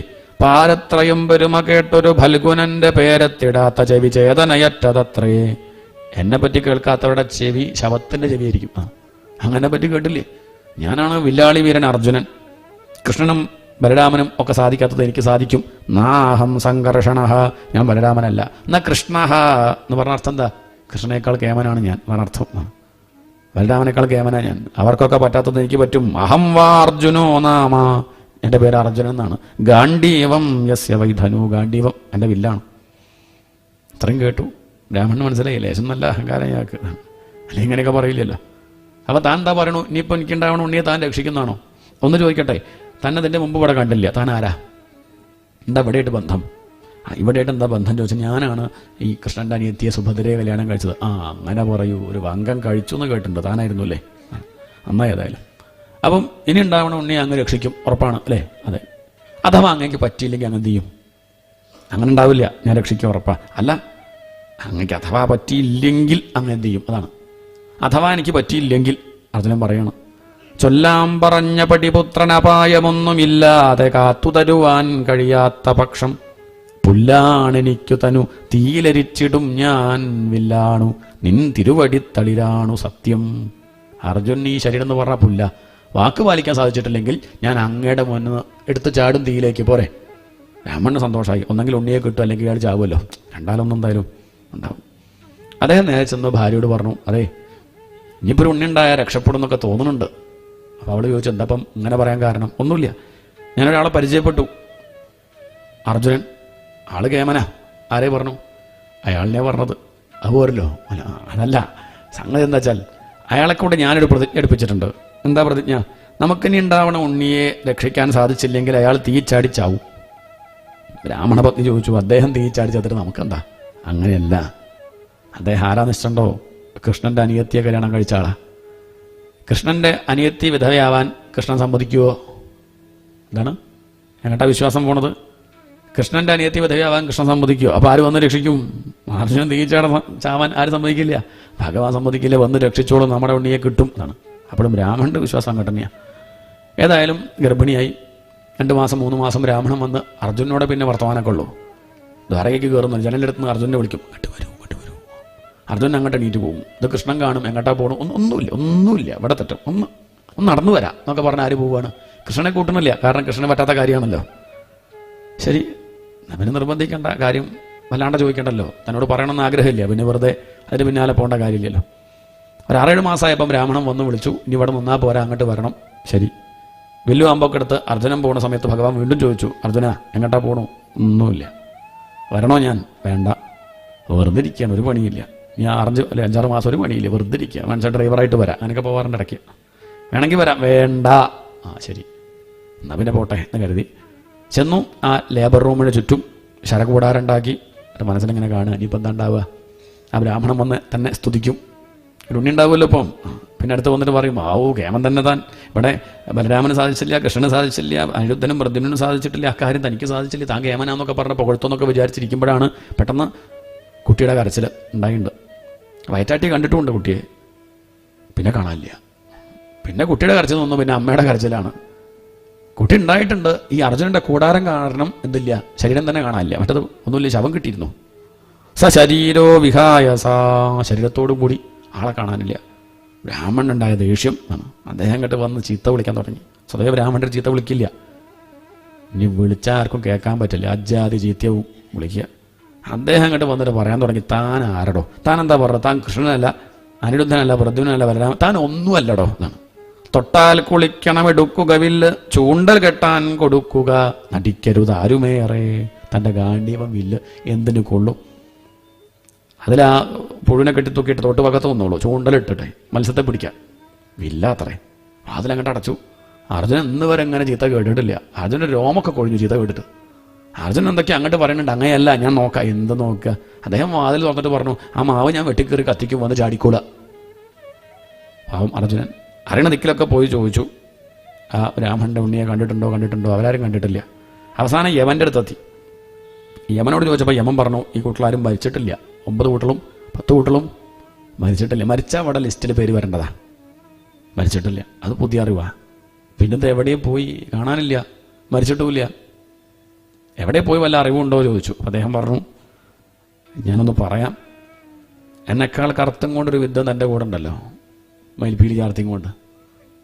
ഒരു പടി മൃതരായി പുത്രൻ എന്നുള്ള ചൊല്ലിൻ ഒരു പുതുമ വരില്ല ധർമ്മജന്മാരിരിക്കെ. ഒരു സമയമിതെങ്ങാം മാധവൻ തൻ്റെ കേളിത്തിരുമറിയിൽ അകപ്പെട്ടുള്ളതാം ഉള്ളതെങ്കിൽ. എൻ്റെ മകനാണ് അവിടെ രാജ്യം ഭരിക്കണം, നിൻ്റെ ഏട്ടൻ ധർമ്മപുത്രൻ. ധർമ്മിഷ്ഠന്മാർ രാജ്യം ഭരിക്കുമ്പോൾ ബാലമരണം ഉണ്ടാവില്ല. എന്നിട്ടും ഇങ്ങനെ ഉണ്ടാവണമെന്നുണ്ടെങ്കിൽ ആ മാധവൻ്റെ കളിയായിരിക്കും നിൻ്റെ കൂടെയുള്ള ആളുടെ. ശരി, ഇനിയിപ്പോൾ ചോദിക്കാൻ വയ്യ, സഹായിക്കെന്ന് പറയാനും വയ്യ. വരാമെന്ന് പറഞ്ഞിട്ട് വേണ്ട പറഞ്ഞ് പുറപ്പെട്ടതാ. ഇനി പോയി സഹായം ഈഗോ സമ്മതിക്കുന്നില്ല. എന്തായാലും ബ്രാഹ്മണൻ്റെ മനസ്സൊക്കെ മാറിയിട്ടുണ്ടാവും എന്ന് കരുതി അവിടുത്തെ സമയത്ത് ബ്രാഹ്മണൻ്റെ മനസ്സ് മാറി. അദ്ദേഹം പണിക്കാരെയൊക്കെ ഏർപ്പാടാക്കിയ മാവൊക്കെ വെട്ടിക്കയറി ചുട്ടും കത്തിച്ച് നിൽക്കുക. അർജുനൻ എത്തിയാൽ കിടത്തുക കൊളുത്തുക തന്നെ. അർജുനാകെ വിഷമിച്ചു. നേരെ പോയി ആ കുളത്തിൽ കുളിച്ചു, ഈറിനെടുത്ത് വന്ന് ആ അഗ്നികുണ്ഡത്തിന് ചുറ്റും 3 പ്രദക്ഷിണം വെച്ചു, തൊഴുതും കൊണ്ട് പ്രാർത്ഥിക്കുകയാണ്. പറ്റിപ്പോയി ആണ്. കണ്ണടച്ച കൃഷ്ണനെയാണ് മനസ്സിൽ കാണുന്നത്. തൊഴുതും കൊണ്ട് പറയാണ്, കൃഷ്ണ ക്ഷമിക്കണം, അവിടെ വന്ന കാൽക്കൽ വീഴാനൊന്നും എനിക്ക് തോന്നുന്നില്ല. എന്താ ചെയ്യുക? ഒറ്റ വിഷമം എനിക്ക് ഉള്ളൂ. അങ്ങേക്ക് എന്നോട് ദേഷ്യം തോന്നരുത്. ഞാൻ അങ്ങയുടെ അനിയത്തിയെ വിവാഹം കഴിച്ച അധികമായില്ല, വിധവയാക്കുക തോന്നരുതേ എന്നും പറഞ്ഞ് എടുത്തൊരു ചാട്ടം കൃഷ്ണൻ വന്ന് അങ്ങോട്ട് തടയാണ്. തട്ടിമാറ്റി അർജുനനെ തേരിലിട്ട് അങ്ങോട്ട് കൊണ്ടുപോയി. എന്താ അർജുനൻ എത്ര പെട്ടെന്ന് അങ്ങോട്ട് പുറപ്പെട്ടാലോ? ബന്ധുക്കളൊക്കെ അല്ലേ, ഇവിടെ സുഹൃത്തുക്കളൊക്കെ അല്ലേ, അവരോടൊക്കെ ഒന്ന് ചോദിക്കേണ്ട ഒരു പ്രശ്നം വന്നാൽ അതിനൊക്കെ പരിഹാരമില്ലാത്ത പ്രശ്നം ലോകത്തുണ്ടോ എന്നും പറഞ്ഞ് ഭഗവാൻ അങ്ങോട്ട് കൂട്ടിക്കൊണ്ടുപോയി. സപ്തദ്വീപാൻ സപ്തസിന്ധൂൻ സപ്തഗിരീനഥ. 7 ദ്വീപുകൾ 7 ലോകങ്ങളൊക്കെ കഴിഞ്ഞ് സഹസ്രാദിത്യ സംകാശം ഒരു സമുദ്രത്തിലേക്ക് ഇറങ്ങി. അവിടെ 1000 സൂര്യന്മാർ ഒരുമിച്ച് ഉദിച്ചാൽ എത്ര കണ്ട് വെളിച്ചുണ്ടാവും? അങ്ങനെ ഒരു വെളിച്ചം. സുദർശനചക്രം വന്നതാ, വഴി കാണിച്ചു കൊടുത്തു. അങ്ങനെ അങ്ങോട്ട് പോയി. അനവധി തൂണുള്ള വലിയൊരു കൊട്ടാരം, അതിൻ്റെ നടുക്കായിട്ട് അനന്തനെ കണ്ടു. തസ്മിൻ മഹാഭീമമനന്തമദ്ഭുതം സഹസ്രമൂർധന്യഭണാമണിദ്യുഭി വിഭ്രാജമാനം ദ്വിഗുണോൽബണേക്ഷണം സിതാചലാഭം ശിതികണ്ഠജിഹ്വം. 1000 ഭണങ്ങളുള്ള വലിയൊരു സർപ്പം അനന്തൻ, അതിൻ്റെ നടുക്കായിട്ട് ഭഗവാൻ അങ്ങനെ ഇരിക്കുകയാണ്. ഇരുന്നും കൊണ്ടുള്ള ഭഗവാനെ കണ്ടു. അനന്തപത്മനാഭൻ തിരുവനന്തപുരത്ത് കിടക്കുക ചെയ്യുക, തൃപ്പൂണിത്തുറ എത്തിയിരിക്കും. പൂർണ്ണത്രയീശൻ ഇരുന്നും കൊണ്ടാണ് പ്രതിഷ്ഠ. അങ്ങനെയാണ്, അതാണ് സന്താനഗോപാലം, ഇരുന്നും കൊണ്ടാണ്. തദർശ തദ്ഭോഗ സുഖാസനം വിഭും. ഇരുന്നും കൊണ്ട് അങ്ങനെ പുഞ്ചിരിച്ചു കൊണ്ടിരിക്കുന്ന ഭഗവാന്റെ ആ രൂപം. വിഷ്ണു ഭഗവാൻ ആര് കണ്ടു? കൃഷ്ണനും അർജുനനും കണ്ടു. കൃഷ്ണൻ നോക്കി ചിരിച്ചു, അവരങ്ങോട്ടും ഇങ്ങോട്ടും നോക്കി ചിരിച്ചു, അത്രയേ ഉള്ളൂ. അർജുനൻ തൊഴുത് നമസ്കരിച്ചു. ചിലപ്പോൾ ചിലർക്ക് സംശയം തോന്നിയേക്കാം, പൂർണ്ണാവതാരം എന്നൊക്കെയാണ് കുറച്ച് മുന്നേ പറഞ്ഞത്. കൃഷ്ണസ്തു ഭഗവാൻ സ്വയം എന്നൊക്കെ പറഞ്ഞിട്ട് പിന്നെ അവിടെ വിഷ്ണു ഭഗവാൻ ബാക്കി നിൽക്കാൻ പാടുമോ? അത് പാടും. അതാണ് പൂർണ്ണത്തിൻ്റെ സമ്പ്രദായം തന്നെ അങ്ങനെയാണ്. പൂർണ്ണസ്യ പൂർണ്ണം ആദായ പൂർണ്ണമേവ അവശിഷ്യത, അതവിടെ ബാക്കി കിടക്കും. ഇതുപോലെ നമുക്കിപ്പോൾ നമുക്ക് തീ എടുക്കണം. തിരി നനച്ചു, തീയെടുത്തു. തീ കണ്ടെടുത്ത് കഴിഞ്ഞാൽ ഇവിടെയും തീ ഉണ്ടാവും, അവിടുത്തെ തീ ഇല്ലാണ്ടാവുന്നില്ല ഉണ്ടോ? അതവിടെ ഉണ്ടാവും. പൂർണ്ണത്തിൽ നിന്ന് പൂർണ്ണം എടുത്താൽ പൂർണ്ണം അവശേഷിക്കും, അതില്ലാണ്ടാവില്ല. എന്തിനാപ്പോൾ ഈ ലീല ചോദിച്ചാൽ അർജുനൻ്റെ അഹങ്കാരം ഇല്ലാണ്ടാക്കാൻ മാത്രമല്ല, വിഷ്ണു ഭഗവാനൊരു മോഹം കൃഷ്ണനെ ഒന്ന് കാണണം. ലക്ഷ്മി ഇങ്ങനെ പറയുന്നുണ്ട്, കേമന കാണാൻ നല്ല ഭംഗിയാണ്. ഒന്ന് വിളിപ്പിച്ചതാണ്, തിരക്കടൊന്നുമില്ല, അവൾ പറഞ്ഞതൊക്കെ ശരി തന്നെയാണ് എന്നൊക്കെ അഭിപ്രായം പറഞ്ഞു. കുട്ടികളൊക്കെ അവിടെ തന്നെ അർജുനൻ കണ്ടു, വലിയ സന്തോഷമായി. മക്കളൊക്കെ അവിടെ ഉണ്ട് 10 പേരും. ഭൂമിയുടെ ഭാരം തീർക്കാനായിട്ട് നിങ്ങൾ പോയത് ഏറെക്കുറെ തീർന്നില്ലേ, തിരിച്ചു വരേണ്ട സമയമായിട്ടോ, ഓർമ്മിപ്പിക്കാൻ വിളിച്ചതാ എന്നും പറഞ്ഞ് അവരെ പറഞ്ഞയച്ചു. ആ കുട്ടികളെയും കൊണ്ട് കൃഷ്ണനും അർജുനും തിരിച്ചു വന്നു. ഭഗവാൻ പറഞ്ഞു, അർജുന നീയാണ് ഏറ്റത്, കുട്ടികളെ കൊടുത്തോളൂ. അർജുനൻ പറഞ്ഞു, വേണ്ട കൃഷ്ണ, നീയല്ലേ കൊണ്ടുവന്നത്, ഞാൻ കൊടുക്കണില്ല, നീ കൊടുത്താൽ മതി. അല്ലല്ല, ഞാനല്ലല്ലോ ഏറ്റത്, ഞാൻ വയ്യ പറഞ്ഞ കേസല്ലേ, നീയാണല്ലോ ഏറ്റത്, നീ തന്നെ കൊടുത്താൽ മതി.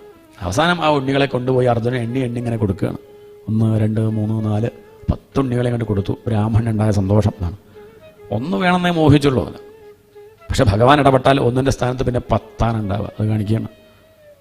അങ്ങനെ എണ്ണി കൊടുത്തു. ബ്രാഹ്മണനുണ്ടായ സന്തോഷം. അദ്ദേഹം പറഞ്ഞു, അർജുന നീ കേമൻ തന്നെ കേട്ടോ, ഇവിടെ കൃഷ്ണന് സാധിച്ചില്ല, ബലരാമന് സാധിച്ചില്ല, അനിരുദ്ധനും പ്രദ്യുമ്നും സാധിച്ചില്ല പറയാൻ പുറപ്പെടുമ്പം അർജുനൻ പറഞ്ഞു, പറയരുത്, ഞാനല്ല, ഞാൻ തന്നേ ഉള്ളൂ, ഞാനൊരു നിമിത്തം, ഞാനല്ല എന്ന് പറഞ്ഞ് അവിടെ നിന്ന് അങ്ങോട്ട് ഓടി വന്ന് ആ ഭഗവാന്റെ കാൽക്കൽ സാഷ്ടാംഗം അങ്ങോട്ട് നമസ്കരിക്കുകയാണ്.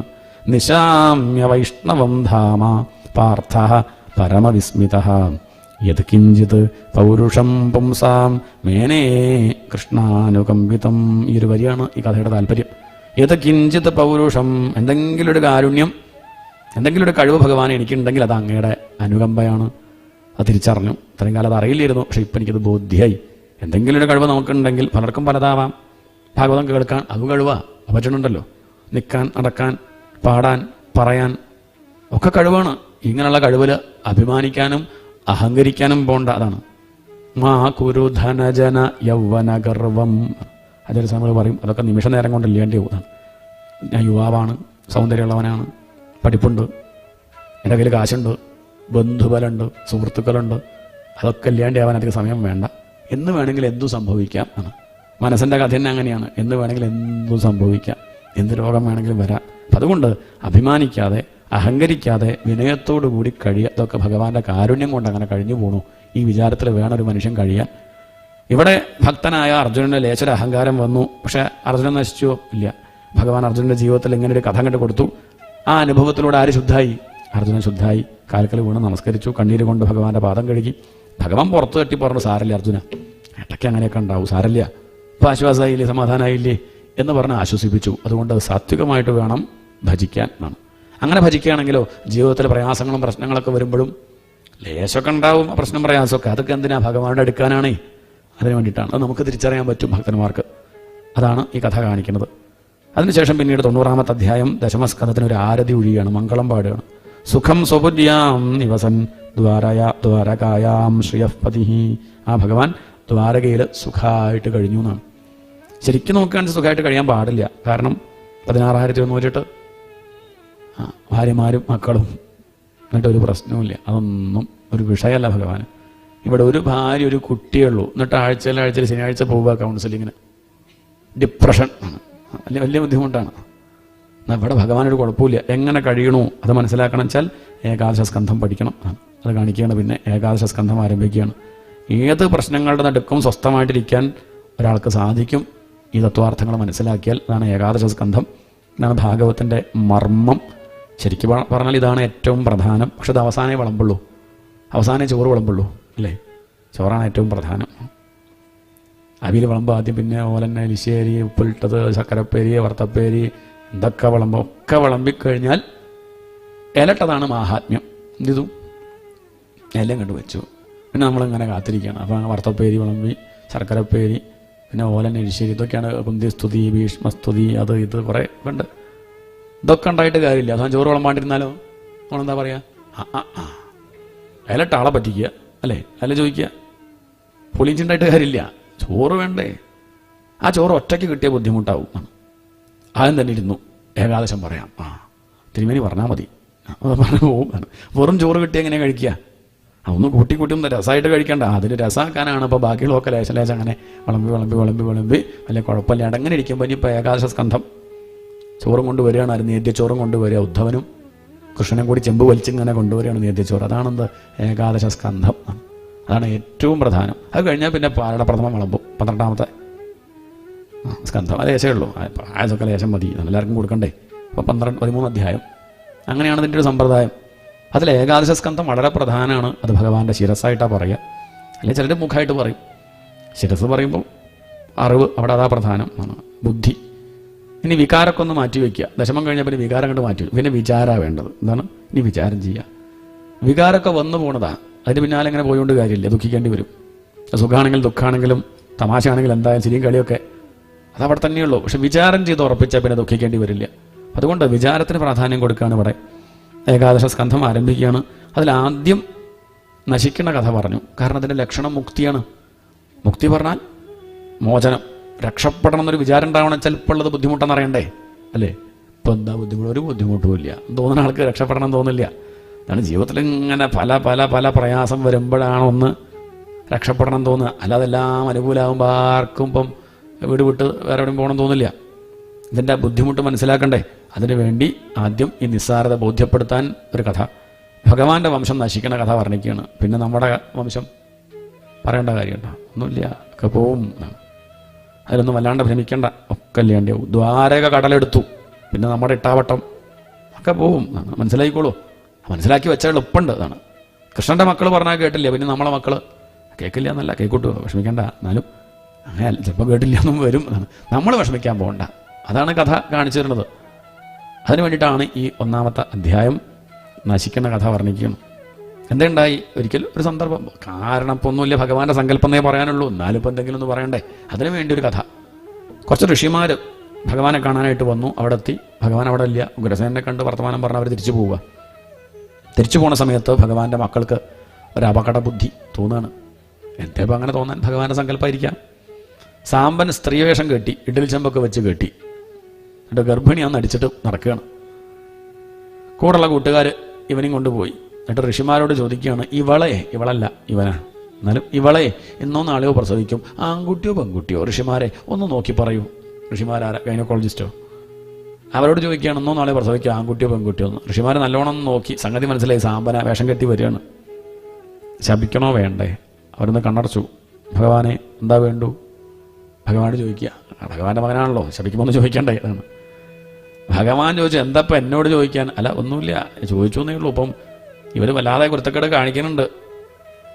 നിങ്ങൾ സാധാരണ ആളാണെന്ന് എന്താ ചെയ്യുക? ശപിക്കും. എന്നാ ചെയ്തോളൂ, എൻ്റെ ഉണ്ണിയാ നോക്കൊന്നും വേണ്ട, ശപിച്ചോളൂ. പിന്നെന്താ പേടിക്കാൻ? അവർ കണ്ടു തുറന്നു. മുസലം കുലനാശനം, ഒലക്ക പ്രസവിക്കും, കുലം നശിക്കും. കളികാരിയായി. സാരി കണ്ടഴിച്ചപ്പം ഒരു വലിയൊരു ഒലക്ക താഴത്തേക്ക് പിട്ടായ എന്ന് പറഞ്ഞിട്ട് വീണു. അതങ്ങോട്ട് വലുതാവാൻ തുടങ്ങി. ആ ഒലയ്ക്കും കൊണ്ട് അവർ ചെന്നു ഉഗ്രസേനൻ്റെ അടുത്തേക്ക്. ഉഗ്രസേനൻ പറഞ്ഞത് പുറമെ പറയണ്ട, നമ്മുടെ കുലത്തിനാണ് ചീത്തപ്പേര. അപ്പം എല്ലാവരും അറിഞ്ഞില്ലേ? അപ്പം അദ്ദേഹം ചീത്തപ്പേര പറഞ്ഞിട്ട് എന്താ കാര്യം? അത് രാഗി പൊടിച്ച് കടലിൽ കളഞ്ഞോളൂ എന്ന് പറഞ്ഞു. രാഗി പൊടിച്ച് കടലിൽ കളഞ്ഞാൽ തീരുവോ പ്രാരബ്ധം? അനുഭവിക്കേണ്ടത് അനുഭവിക്കണ്ടേ? കൃഷ്ണനോട് ചോദിക്കാണ്ട് ഒന്നും ചെയ്യാത്ത ആളാ. അന്ന് കൃഷ്ണനോട് ചോദിക്കാണ്ടൊരു തീരുമാനം എടുത്തു. ആദ്യമായിട്ട് കഴിഞ്ഞു. പിന്നെ തീരുമാനം എടുക്കേണ്ടി വന്നില്ല. ആദ്യത്തെ തീരുമാനമാണ്. രാഗി പൊടിച്ചു, കടലിൽ കളഞ്ഞു. അതൊക്കെ തിരമാല അടിച്ച് ഏരകപ്പുല്ലുകളായിട്ട് മുളച്ചു. മൂർച്ചുള്ള പുല്ല് അതെടുത്ത് നമ്മൾ തല്ലിയിട്ടാണ് ഭഗവാന്റെ മക്കളൊക്കെ മരിക്കുന്നത്. ഒരു കഷ്ണം ബാക്കി, രാഗി പൊടിക്കുമ്പോൾ ഒരു കഷ്ണം ബാക്കി, അത് വലിച്ചെറിഞ്ഞു. അതൊരു മത്സ്യം വിഴുങ്ങി. അതൊരു മുക്കുവന് കിട്ടി. മുക്കുവൻ അത് കയറിയ സമയത്ത് ലോഹം കണ്ടപ്പോൾ തൻ്റെ സുഹൃത്തായിട്ടുള്ള വേടന് കൊടുത്തു. ജര, അവൻ്റെ പേരതാ. അയാളത് അസ്ത്രത്തിൽ തിരികെ. ആ അസ്ത്രമാണ് ഭഗവാന്റെ പാദത്തിലേക്ക് അയക്കുന്നത്. തൻ്റെ മക്കളും പേരക്കുട്ടികളും വംശം ഇല്ലാണ്ടിയാക്കാനുള്ളതും താൻ ഇല്ലാണ്ടിയാവാനുള്ളതും ആണ്. തൻ്റെ ഈ വേഷം അഴിച്ചു വെക്കാനുള്ളതും ഭഗവാൻ നേരെയാക്കി വെച്ചു. ഇനി ആക്ഷൻ എന്ന് പറഞ്ഞാൽ അഭിനയിക്കാൻ മാത്രമേ വേണ്ടൂ. ഒക്കെ നേരെയാക്കി വെച്ചിട്ടുണ്ട്. തൻ്റെ നാടകത്തിൻ്റെ ഒരു ക്ലൈമാക്സ് ആയി എന്ന് ആർക്ക് മനസ്സിലായി? ഋഷീശ്വരന്മാർക്കൊക്കെ മനസ്സിലായി. വേണമെങ്കിൽ ഈ ശാപം ഇല്ലാണ്ടിയാക്കാൻ ഭഗവാന് സാധിക്കും. പക്ഷേ കാലരൂപി അന്വമോദത, കാലരൂപിയായിരിക്കുന്ന ഭഗവാൻ അനുമോദിച്ചു. വേഷം കെട്ടിയാൽ അഴിച്ചു വെക്കണം, അതിനൊരു കാരണം വേണ്ടേ? ഈ കാരണം ആയിക്കോട്ടെ എന്ന് കണക്കാക്കി. ഋഷീശ്വരന്മാരൊക്കെ ഇപ്പം വേറെ എവിടെ യാത്ര ചെയ്യാണ്ട് ദ്വാരകയിൽ തന്നെയാണ്. കാരണം ഇനി അധികം നേരെ ഈ രൂപം കാണാൻ പറ്റില്ല. എന്നാൽ പിന്നെയുള്ള സമയത്തൊക്കെ ഒന്ന് കാണാലോ എന്ന് കരുതി അവരവിടെ തന്നെ ഇരിക്കുകയാണ്. ഗോവിന്ദ ഭുജഗുപ്തായാം ദ്വാരവത്യാം ഗുരുദ്വഹ അവാത്സീം നാരദോ ഭീക്ഷ്ണം കൃഷ്ണോപാസനലാലസ. നാരദാദി ഋഷീശ്വരന്മാരൊക്കെ ഇപ്പം ദ്വാരകയിലാണ് കൃഷ്ണനെ ഉപാസിച്ചും കൊണ്ടിരിക്കുകയാണ്. അങ്ങനെ ഇരിക്കുന്ന നാരദരുടെ അടുത്തേക്ക് ആര് വന്നു? വസുദേവർ വന്നു. വീണ്ടും ഒരു ചോദ്യം ചോദിക്കുകയാണ്, എങ്ങനെയാണ് ഈ ജന്മം ലാഭാവുക? നാരദരെ അത്ഭുതം തോന്നുന്നു നമുക്ക്. ഭഗവാൻ തന്നെ മകനായിട്ട് വന്നിട്ട് ഇയാൾക്ക് ലാഭ തോന്നുന്നില്ല. നോക്കണേ, എങ്ങനെയാണ് ജന്മം ലാഭാവുക? നാരദ ചിരിച്ചും കൊണ്ട് പറഞ്ഞു, ഈ ചോദ്യം അങ്ങ് എന്നോട് ചോദിച്ചത് വല്ലാത്തൊരു ചോദ്യം തന്നെ. എനിക്ക് തത്വാർത്ഥങ്ങളൊക്കെ കിട്ടിയത് എൻ്റെ അച്ഛനിൽ നിന്നാണ്. എൻ്റെ അച്ഛന് കിട്ടിയത് അങ്ങയുടെ മകനിൽ നിന്നാണ്. എന്നിട്ട് അങ്ങയുടെ മകനോട് ചോദിക്കാണ്ട് എൻ്റെ അടുത്ത് വന്ന് ചോദിക്കുക പറഞ്ഞാൽ എത്ര കഷ്ടമാണ്. നമ്മുടെ വീട്ടിൽ കിണറുണ്ട്, ധാരാളം വെള്ളമുണ്ട്. അടുത്ത വീട്ടിൽ വെള്ളം പറ്റിയപ്പോൾ അവരെന്ത് ചെയ്തു? അവർ നമ്മളെ കിണറിൽ വന്ന് ലേശം ചെപ്പോടത്തിൽ വെള്ളമായിട്ട് പോകുമ്പോൾ നമ്മൾ അതിൻ്റെ പിന്നാലെ ഗ്ലാസ്സുമായിട്ട് പോയിട്ട് ലേശം വെള്ളം തരുമോ അവരോട്? നമ്മുടെ കിണറിലുണ്ടല്ലോ, അതെടുത്ത് മുക്കിക്കൊണ്ടുപോകുമ്പോൾ അതിൻ്റെ പിന്നാലെ പോകേണ്ട കാര്യമുണ്ടോ? അങ്ങയുടെ മകൻ കൃഷ്ണൻ സർവജ്ഞൻ വടിയിരിക്കെ അയാളോട് ചോദിക്കാണ്ടേ? അയാളുടെ കയ്യിൽ നിന്ന് കിട്ടിയത് എൻ്റെ അച്ഛന്, എൻ്റെ അച്ഛൻ്റെ കയ്യിൽ നിന്ന് കിട്ടിയത് എനിക്ക്, എന്നിട്ട് എൻ്റെ അടുത്ത് വന്ന് അങ്ങ് ചോദിക്കുക പറഞ്ഞാൽ അല്ല. ലോക സ്വഭാവം അങ്ങനെയാണ്. സന്നികർഷോപിമർത്തിയ അനാദരണ കാരണം. അടുപ്പം കൂടുമ്പോൾ വില കുറയും. അങ്ങനെ ഉണ്ടാവുക. അടുപ്പം കൂടിയാൽ അവരൊരു ബഹുമാനങ്ങൾ തോന്നില്ല. ഞാൻ ചോദിച്ചാൽ ഉത്തരം പറയല്ലേ വേണ്ടു, ഞാൻ പറയാം. പണ്ട് ഇതേ ചോദ്യം നിമിരാജാവ് ചോദിച്ചിട്ടുണ്ട് നവയോഗികളോട്. ആരാ നവയോഗികൾ? ഋഷഭദേവന്റെ മക്കളാ 9 പേര്. ആ 9 പേരുടെ ആ പേര് വായിച്ചാൽ മതി, ശാന്തി ഉണ്ടാവും, സമാധാനം ഉണ്ടാവും. എന്നാണ് കവി, ഹരി, അന്തരീക്ഷൻ, പ്രബുദ്ധൻ, വിപ്പലായനൻ, ആവിർഹോത്രൻ, ദ്രുമിളൻ, ചമസൻ, കരഭാജനൻ. 9 പേര്. അതിൽ ഒരാളെ കാണണമെങ്കിൽ തന്നെ കോടി പുണ്യം ചെയ്യണം. അങ്ങനെ ഇരിക്കെ 9 പേരെ കാണാനുള്ള ഭാഗ്യം ആർക്കുണ്ടായി? നിമിരാജാവിനുണ്ടായി. അദ്ദേഹം പറഞ്ഞു, നിങ്ങളെ കാണാൻ സാധിച്ചത് വലിയ ഭാഗ്യട്ടോ. ദുർലഭോ മാനുഷോ ദേഹോ ദേഹിനാം ക്ഷണഭംഗുരാ തത്രാപി ദുർലഭം മന്യേ വൈകുണ്ഠപ്രിയ ദർശനം അത ആത്യന്തികം ക്ഷേമം പൃച്ഛാമഹ ഭവതോനഘ. ഒറ്റ ചോദ്യം എനിക്ക് നിങ്ങളോട് ചോദിക്കാനുള്ളൂ. ആത്യന്തികമായിട്ടുള്ള ക്ഷേമം എന്താ? ഇതാണ് ഭാഗവതത്തിലെ ആദ്യത്തെ അവസാനത്തെയൊക്കെ ചോദ്യം. ആത്യന്തികമായിട്ടുള്ള ക്ഷേമം തൽക്കാലമുള്ള ക്ഷേമമല്ല. അത് പലതുണ്ട്. ചിലത് കഴിച്ചാൽ മതി, കുടിച്ചാൽ മതി, ടി വി കണ്ടാൽ മതി, പരദൂഷണം പറഞ്ഞാൽ മതി, ഒരു സുഖമൊക്കെ ഉണ്ടാവും. പക്ഷെ അത് ആത്യന്തികമല്ലല്ലോ. അതുകൊണ്ട് പിന്നീട് നഷ്ടം ഉണ്ടാവുന്നുണ്ട്, വിഷമം ഉണ്ടാവുന്നുണ്ട്, പലതരത്തിൽ ബുദ്ധിമുട്ടുണ്ടാവുന്നുണ്ട്. അത് എല്ലാ കാലം നിലനിൽക്കുന്നില്ല. ആത്യന്തികമായിട്ടുള്ള ക്ഷേമം എങ്ങനെയാ? അതാ ചോദ്യം. അഥ ആത്യന്തികം ക്ഷേമം പൃച്ഛാമഹ ഭവതോ നഖ സംസാരേസ്മിൻ ക്ഷണാർദ്ധോപി സത്സംഗഃ ശേവധിർനൃണാം. ശേവധി നിധി എന്നർത്ഥം. ഇവിടെ ഏറ്റവും വലിയ നിധി എന്താണ്? സത്സംഗം ആണ്. അതിലും വലിയൊരു സമ്പത്ത് ലോകത്തില്ല. അങ്ങനെ ഇരിക്കെ എനിക്ക് 9 നിധികുംഭങ്ങളാണ് കിട്ടിയത്. എത്രണ്ണം? 9 നിധികുംഭം. 9 യോഗീശ്വരന്മാരാണ്. 9 സജ്ജനങ്ങളെ കാണാൻ സാധിക്കുക. ഭാഗ്യല്ലേ അത്? സത്സംഗത്തെ നിധിയായിട്ടൊന്നും പറഞ്ഞാൽ പോരാ, അത് ശരിയല്ല. പക്ഷെ നമുക്ക് മനസ്സിലാവണം വെച്ചാൽ നിധിയല്ലേ നമുക്ക് മനസ്സിലാവുള്ളൂ. നമുക്ക് വിലയുള്ള സംഗതി എന്താ? നിധി. അതേ വേണ്ടി പറയാണ്. നമുക്ക് വിലയുള്ള സംഗതി നിധി ആയതുകൊണ്ട് പറയാണ് നിധി പോലെയാണ്. സത്സംഗഃ ശേവധിർനൃണാം. അതുകൊണ്ട് എൻ്റെ ചോദ്യം ഇതാണ്, എന്താണ് ആത്യന്തികമായിട്ടുള്ള ക്ഷേമം?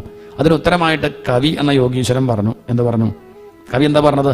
മന്യേ അകുതശ്ചിത് ഭയം അച്യുതസ്യ പാദാംബുജോപാസനമത്ര നിത്യം ഉദ്വിഗ്ന ബുദ്ധേ അസദാത്മഭാവാത് വിശ്വാത്മന എത്ര നിവർത്തതേ ഭീഹി. ഇനി പറയുന്ന കാര്യമാണ് ഏറ്റവും പ്രധാനം. ഇതിന് ഭാഗവത ധർമ്മം എന്ന് പറയും. നിമിനവയോഗി സംവാദം അല്ലെങ്കിൽ ഭാഗവത ധർമ്മം. ഇവിടെ ലോകത്തെല്ലാവർക്കും പ്രശ്നം രാജാവേ ദുഃഖമാണ്. സുഖം ആരും പ്രശ്നമായിട്ട് പറയാറില്ല. പക്ഷെ സുഖവും വാസ്തവത്തിൽ പ്രശ്നമാണ്. പക്ഷെ ആർക്കും തോന്നണില്ല. അതാ ബുദ്ധിമുട്ട്. സുഖവും ദുഃഖവും നമ്മുടെ മനസ്സിനെ ഇളക്കിക്കൊണ്ടിരിക്കുകയാണ്. ഈ ഇളക്കമാണ് പ്രശ്നം. മനസ്സിനെ അങ്ങനെ ശാന്തമായിട്ട് നിർത്തുക, അതാണ് വേണ്ടത്. സുഖിക്കാനും പോണ്ട, ദുഃഖിക്കാനും പോണ്ട.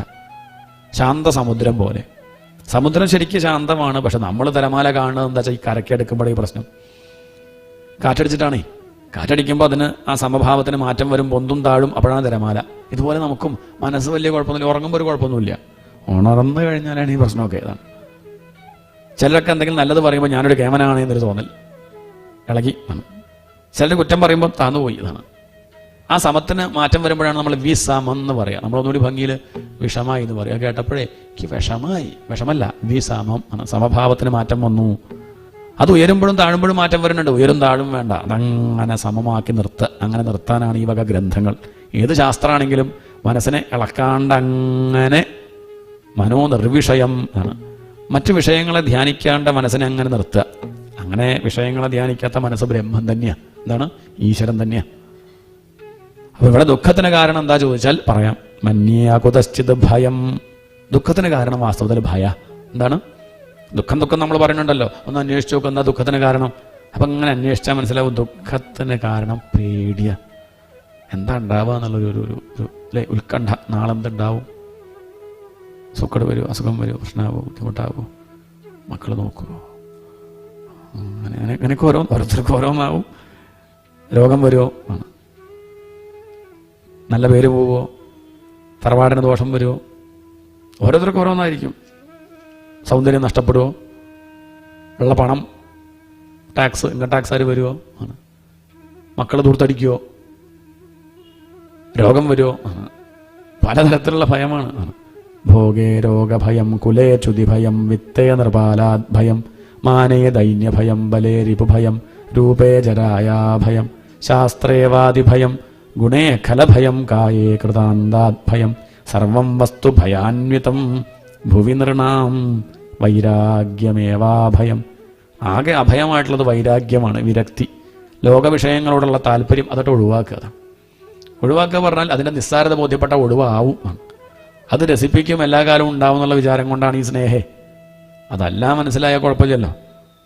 പ്രായമുള്ളവരെ സംബന്ധിച്ച് അവർക്കിപ്പോൾ ബലൂണ് കണ്ടാൽ ഇഷ്ടം തോന്നുന്നു. അത് പൊട്ടിയ വിഷമമുണ്ടോ? ഒരു വിഷമവുമില്ല.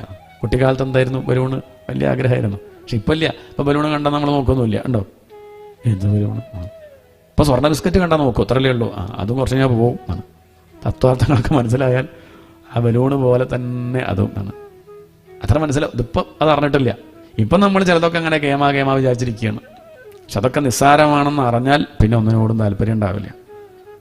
മന്യാകുതശ്ചിത് ഭയം. അപ്പം ദുഃഖത്തിന് കാരണം ഭയമാണല്ലോ. അതെ, ഭയത്തിന് കാരണം എന്താ? പലതുണ്ട് എന്നുള്ള വിചാരമാണ് ഭയത്തിന് കാരണം. ഉപനിഷത്ത് പറയും ദ്വിതീയാത് വൈ ഭയം ഭവതി. രണ്ട് എന്നുള്ള വിചാരം കൊണ്ടാണ് ഭയം ഉണ്ടാവുന്നത്. രണ്ടില്ല വാസ്തവത്തിൽ. അതാണ് അറിവ്, അതാണ് ജ്ഞാനം. എന്ത്? ഏകമേവ, ഒന്നേ ഉള്ളൂ. അത് ഉറപ്പിക്കൂ. പറഞ്ഞാൽ മാത്രം പോരാ, ഉറപ്പിക്കൂ. മനസ്സിലങ്ങനെ പറഞ്ഞുകൊണ്ടിരിക്കൂ, ഒന്നേ ഉള്ളൂ. പലതില്ല. പലത് കാണുന്നതോ അത് മരുമരീചിക പോലെ. മരുഭൂമിയിൽ വെള്ളം കാണുന്നുണ്ട്, വാസ്തവത്തിലില്ല. അടുത്തേക്ക് പോയാൽ കാണാണ്ടേവും. ഇല്ല, അത് കണ്ണിന് വിവരമില്ലാത്തതുകൊണ്ട് കാണിച്ചതാണ്. അപ്പോൾ വിവേകം കൊണ്ട്, അറിവ് കൊണ്ട് മനസ്സിലാക്കുക. ഇല്ലാത്തത് കാണിക്കുകയാണ്. ഇല്ലാത്തത് കാണുമല്ലോ. ഇല്ലാത്തതല്ലേ കാണുന്നതൊക്കെ. സ്വപ്നം ഇല്ലാത്തതല്ലേ കാണുന്നുണ്ടല്ലോ. അതന്നെ. ഇതൊക്കെയാണ് ഉദാഹരണം. ഉള്ളതുപോലെ തോന്നുന്നു. ഉള്ളതെന്താ? ഉള്ളത് ഈശ്വരനിൽ ഇല്ലാത്തത് തോന്നുകയാണ്. ഉള്ളത് ഈശ്വരൻ, ഉള്ളത് മരുഭൂമി. ആ മരുഭൂമിയിൽ ഇല്ലാത്ത മരീചിക തോന്നുകയാണ്. ഇതാണ് ഉദാഹരണം. ഇതല്ലാണ്ട് വേറെ ഉദാഹരണമില്ല. ഉള്ളത് ഞാൻ, ആ എന്നിൽ സ്വപ്നം ഇങ്ങനെ തോന്നുകയാണ്. അത് തോന്നലാ. ആ തോന്നലിൻ്റെ അടിസ്ഥാനം ഈശ്വരൻ. ആ ഈശ്വരനെ അറിയൂ. ഒന്നായ നിന്നൈഹ രണ്ടെന്നു കണ്ടളവിലുണ്ടായൊരിണ്ടൽ. എപ്പോഴാണ് ഇണ്ടലുണ്ടായത്? ഒന്നായ ഈശ്വരനെ പലതായിട്ട് കാണുകയാണ്. രണ്ടായിട്ട് കാണുന്നു, 2000 കാണുന്നു, എന്തൊക്കെയായിട്ട് നമ്മൾ കാണുന്നുണ്ട്. മിത്രമായിട്ടും ശത്രുവായിട്ടും തൻ്റെ ആളായിട്ടും അന്യൻ്റെ ആളായിട്ടും പലതായിട്ടും കണ്ട്. ചിലരോട് രാഗം, ചിലരോട് ദ്വേഷം, ചിലരോട് ഇഷ്ടം, ചിലരോട് അനിഷ്ടം. അതുകൊണ്ടൊക്കെയാണ് മനസ്സ് കളങ്കമാവണത്, ദുഃഖം ഉണ്ടാവണത്. ഇഷ്ടമുണ്ടെങ്കിലും അനിഷ്ടമുണ്ടെങ്കിലും പ്രശ്നമാണ്. അപ്പോൾ വൈരാഗ്യം വെക്കേണ്ടത് എന്ന് പറഞ്ഞാൽ അയാളുടെ സാന്നിധ്യവും അസാന്നിധ്യവും എന്നെ ഇളക്കാണ്ടിരിക്കുക. അതാണ് വൈരാഗ്യം. ഇപ്പം ഇവിടെ ഇരിക്കുന്ന ചിലരോട് എനിക്ക് ഇഷ്ടമുണ്ടെന്ന് കൂട്ടുക. എനിക്കില്ല കേട്ടോ, എനിക്ക് അങ്ങനെയൊന്നും ആരോടും ഇല്ല. വിചാരിക്കുക ഇപ്പോൾ ഇഷ്ടമുണ്ട് ചിലരോട്. ഉണ്ടെങ്കിൽ എനിക്ക് ബുദ്ധിമുട്ടാണ്. കാരണം ആ ഇഷ്ടമുള്ളവർ ഞാൻ പ്രഭാഷണം തുടങ്ങുമ്പോൾ എണീറ്റ് പോയാലോ? പ്രഭാഷണം അങ്ങോട്ട് തുടങ്ങുമ്പോൾ അമ്മ അങ്ങോട്ട് എണീറ്റ് അങ്ങോട്ട് പോയി. അമ്മയ്ക്കൊരു കുഴപ്പമില്ല. അമ്മ ബസ് പറഞ്ഞ് ഇതൊക്കെ എടുത്ത് ബാഗൊക്കെ എടുത്ത് അനുഭവം ചെയ്തു. ആർക്കാ പ്രശ്നം? അമ്മയ്ക്കല്ല, എനിക്കാ പ്രശ്നം. എന്താ? കാരണം ഇഷ്ടമുള്ളതുകൊണ്ടാണ്. ആ ഇഷ്ടം ഉണ്ടാവരുത്. ഈ ഇഷ്ടം ഉണ്ടെങ്കിൽ പ്രഭാഷണം നന്നാവില്ല കേട്ടോ. അതാണ്, മനസ്സിലായിക്കോളാം. നമുക്ക് ആരോടും ഇഷ്ടവും പാടില്ല, അനിഷ്ടവും പാടില്ല. അനിഷ്ടം ഉണ്ടെങ്കിൽ എന്താ കുഴപ്പം? എനിക്ക് ഇഷ്ടപ്പെടാത്ത ഒരാൾ ഇങ്ങോട്ട് കയറി വരുമ്പം വരുന്നുണ്ട്, പിന്നെ പറഞ്ഞാൽ നേരെയാ പോവുക. ഇതിപ്പോൾ ഒന്നും ഇല്ലാത്തതുകൊണ്ട് സുഖമായിട്ടിരുന്ന് അങ്ങനെ അത് പറഞ്ഞത്. അതുകൊണ്ട് ഇഷ്ടവും വെക്കേണ്ട അനിഷ്ടവും വെക്കേണ്ട, രണ്ടായാലും പ്രശ്നമാണ്. രാഗമാണെങ്കിലും ദ്വേഷമാണെങ്കിലും പ്രശ്നമാണ്. രാഗം അത് സ്വർണത്തിൻ്റെ ചങ്ങലയാണ്, ദ്വേഷം ഇരുമ്പിൻ്റെ ചങ്ങല. രണ്ടും ചങ്ങലയാണല്ലോ. ശത്രുക്കളൊക്കെ ഇരുമ്പിൻ്റെ ചങ്ങലയോട് കെട്ടി, ബന്ധുക്കളൊക്കെ പേരക്കുട്ടിയൊക്കെ കെട്ടിയിട്ടതാ സ്വർണത്തിൻ്റെ ചങ്ങല കൊണ്ട്. പേരക്കുട്ടി, മകൻ, മകള്, അത് സ്വർണത്തിൻ്റെ ചങ്ങല ബന്ധനം തന്നെ. അത് മനസ്സിലായിക്കോളും. അതുകൊണ്ട് രാഗവും വേണ്ട, ദ്വേഷവും വേണ്ട. അതിനെന്ത് വേണം? മനസ്സ് ഭഗവാനിൽ വെച്ചാൽ മതി. ഉപേക്ഷ എന്ന് അതിന് പറയാം. ഉപേക്ഷാഭാവം ഉണ്ടെങ്കിലും ഇല്ലെങ്കിലും കുഴപ്പമില്ല. ആ ഭാവം വെച്ചാൽ പേടിക്കാനില്ല. ഒരാൾ പേടിയിരുന്നു, സന്തോഷം, എണീറ്റ് പോയി, പരമസന്തോഷം. രണ്ടും കുഴപ്പമില്ല. ആ ഭാവം വെച്ചാൽ വിഷമില്ലാണ്ടിരിക്കുക. അതല്ലെങ്കിൽ മാനസികമായിട്ട് ക്ലേശം ഉണ്ടാവും. അപ്പം ഇണ്ടലുണ്ടാവണതൊക്കെ പലത് കാണുന്നത് കൊണ്ടാണ്. പലതില്ല, ഒന്നേ ഉള്ളൂ എന്ന് ഉറപ്പിക്കൂ. ആനന്ദ ചിന്മയ ഹരേ ഗോപികാരമണ. ഞാനെന്ന ഭാവം അത് തോന്നായിക വേണം. ഇഹ രണ്ട് വഴിയാ. ഒന്നെങ്കിൽ ഞാൻ എന്നുള്ള ഭാവം കണ്ട് ഒഴിവാക്കുക, അതല്ലെങ്കിലോ അല്ലെങ്കിൽ എല്ലാം ഞാൻ എന്ന് വിചാരിക്കുക. രണ്ടാലൊന്നേ പറ്റുള്ളൂ. ഇപ്പം നമ്മളങ്ങനെയല്ല, ചിലതിൽ മാത്രം ഞാൻ എന്ന് വെച്ച് നിൽക്കുക. ഈ ശരീരത്തിൽ ഞാൻ, ഭാര്യയിൽ ഞാൻ, കുട്ടിയിൽ ഞാൻ, വീട്ടിൽ ഞാൻ. അതങ്ങോട്ട് വലുതായിക്കോളൂ. ആ സർക്കിളിലെല്ലാം വരട്ടെ. അഖിലം ഞാനിതെന്ന വഴി തോന്നേണമേ വരദ നാരായണായ നമ. ഒന്നെങ്കിൽ ആ സർക്കിൾ കുറച്ച് കുറച്ച് പോയിൻ്റാക്കി നിർത്തുക, അതല്ലെങ്കിൽ അതങ്ങോട്ട് വലുതാക്കുക. എല്ലാം ഞാൻ എന്ന് മനസ്സിലാക്കുക. അഹം ബ്രഹ്മാസ്മി, അതാണ്. ഇതിലെല്ലാം ഞാൻ തന്നെയാണ്. ഈ ശരീരത്തിൽ മാത്രമല്ല, ഈ ജീവനിൽ മാത്രം ഒതുങ്ങി നിൽക്കുകയല്ല, ജീവനുള്ളതിലും ഇല്ലാത്തതിലും ഒക്കെ ഇരിക്കുന്നത് ഞാൻ തന്നെ. ഇതറിയണം. വിശ്വാത്മന, അതിനെന്ത് പറയാ? വിശ്വാത്മന, ഈ വിശ്വമായിട്ടിരിക്കുന്നത് ഭഗവാനാണ്. നിവർത്തതേ ഭീഹി, അതറിഞ്ഞാൽ പേടി പോവും. എങ്ങനെ ഇത് ഉറപ്പിക്കും? അതിനുള്ള വഴിയാണെന്ത്? ഭാഗവത് ധർമ്മം. കായേന വാചാ മനസേന്ദ്രിയൈർവാ ബുദ്ധ്യാത്മനാവാനുസൃത സ്വഭാവാത് കരോതി യദ്യത് സകലം പരസ്മൈ നാരായണായേതി സമർപ്പയേ തത്. ഉപദേശമായതുകൊണ്ട് അങ്ങനെ പറയണു. നമ്മൾ സ്ഥിരം ചൊല്ലുമ്പോൾ നമ്മളത് കരോമി എന്ന് പറയണം.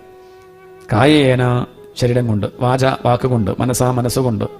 ശരീരം കൊണ്ടും വാക്കുകൊണ്ടും മനസ്സുകൊണ്ടും. സൂക്ഷ്മം മനസ്സാ. മനസ്സാണ് വാക്കായിട്ട് മാറുന്നത്, വാക്കാണ് പ്രവൃത്തിയായിട്ട് മാറുന്നത്. അപ്പോൾ നമ്മൾ എവിടെയാണ് നിയന്ത്രിക്കേണ്ടത്? നമ്മളിപ്പോൾ പ്രവൃത്തി നിയന്ത്രിക്കാൻ നോക്കുക, കാര്യമില്ല.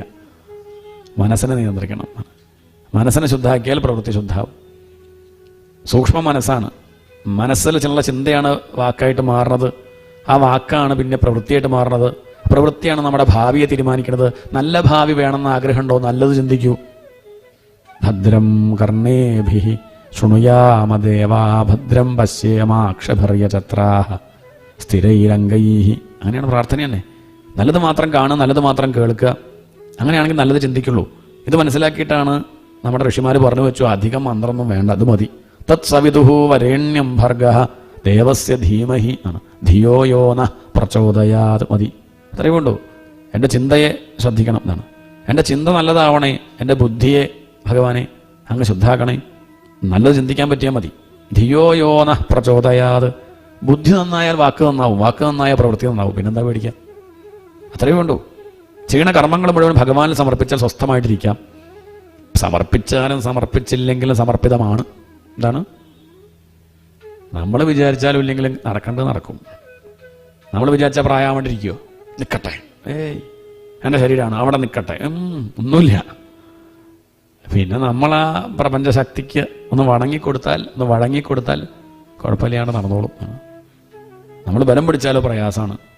നമ്പൂരി തീവണ്ടി കയറി, കയ്യിൽ പെട്ടിയുണ്ട്, അയാൾ പെട്ടി തലയിൽ വെച്ച് നിൽക്കുക. അപ്പോൾ കൂടുള്ളവർ പറഞ്ഞു, എന്തായാലും തീവണ്ടി കയറിയല്ലോ, പെട്ടി താഴ്ത്ത് വെച്ചാൽ അങ്ങേയും തീവണ്ടി കൊണ്ടുപോകും, പെട്ടിയും കൊണ്ടുപോകും. നമ്മൾ താഴ്ത്ത് വെച്ചാൽ സ്വസ്ഥമായിട്ടിരിക്കുക. ഞാൻ പറഞ്ഞു, അഭിപ്രായം പറയണ്ട, എൻ്റെ പെട്ടിയാ. ശരി, ഓക്കെ. അയാളപ്പോൾ എന്ത് ചെയ്യും? ഈ സപ്താഹം കൊണ്ട് ചെയ്യണത് ഇത്രയേ ഉള്ളൂ. എന്ത്? ആ പെട്ടി താഴ്ത്ത് വെച്ചാൽ വണ്ടി കൊണ്ടുപോകും, എന്തായാലും അങ്ങേയും കൊണ്ടുപോകുന്നുണ്ട്, പെട്ടിയും കൊണ്ടുപോകും, താഴ്ത്ത് വെച്ചാൽ സ്വസ്ഥമായിട്ടിരിക്കുക. ഇതൊക്കെ ഞാൻ ചെയ്യുന്നു എന്ന് വിചാരിച്ചായിക്കോട്ടെ, എന്നാൽ പിന്നെ അങ്ങനെ വിചാരിച്ചോളൂ. അല്ല, നമ്മൾ വിചാരിച്ചാലും ഇല്ലെങ്കിൽ നടക്കേണ്ടത് നടക്കും. നമുക്കൊരു പരിധി കൂടുതൽ മാറ്റാനൊന്നും ഒന്നും സാധിക്കില്ല. അത് മനസ്സിലാക്കിയിട്ട് ഭഗവാന്റെ ഇച്ഛ നടക്കട്ടെ എന്ന് വിചാരിക്കലാണ് സമർപ്പണം. അതാണ് കായേന വാച മനസാ ഇന്ദ്രിയൈർവ ബുദ്ധ്യാത്മനാവാനുസൃത സ്വഭാവാത്. അങ്ങനെയായി എന്താ ലാഭം? ഇപ്പോൾ അതിനേക്കാൾ ഒന്നും കൂടി നന്നാവും. പലരുടെയും പേടി എന്താ ചോദിച്ചാൽ, അങ്ങനെ വിചാരിച്ചാൽ നേരാവണം കാര്യം നടക്കുന്ന, അങ്ങനെ വിചാരിച്ചതാണ് നേരാവണം നടന്നതൊക്കെ. ഈ ലോകത്ത് മഹാത്മാക്കളൊക്കെ അങ്ങനെയായിരുന്നു. ഗുരുദേവനാണെങ്കിലും വിവേകാനന്ദ സ്വാമി ആണെങ്കിലും എന്തൊക്കെ ചെയ്തു ഇവരൊക്കെ. അവരൊക്കെ ഈ വിചാരമുള്ളവരാ. അങ്ങനെയുള്ള വിചാരം കൊണ്ട് ലോകത്ത് വലിയ വലിയ കാര്യങ്ങളൊക്കെ നടക്കണേ ഉള്ളൂ. വലിയ പ്രസ്ഥാനങ്ങളൊക്കെ ഉണ്ടായത് അങ്ങനെ തന്നെയാണ്. എല്ലാം സമർപ്പിക്കുകയാണ്. പണ്ട് അക്ബറിൻ്റെ കൊട്ടാരത്തിലെ വലിയൊരു പാട്ടുകാരനാണ് താൻസൻ.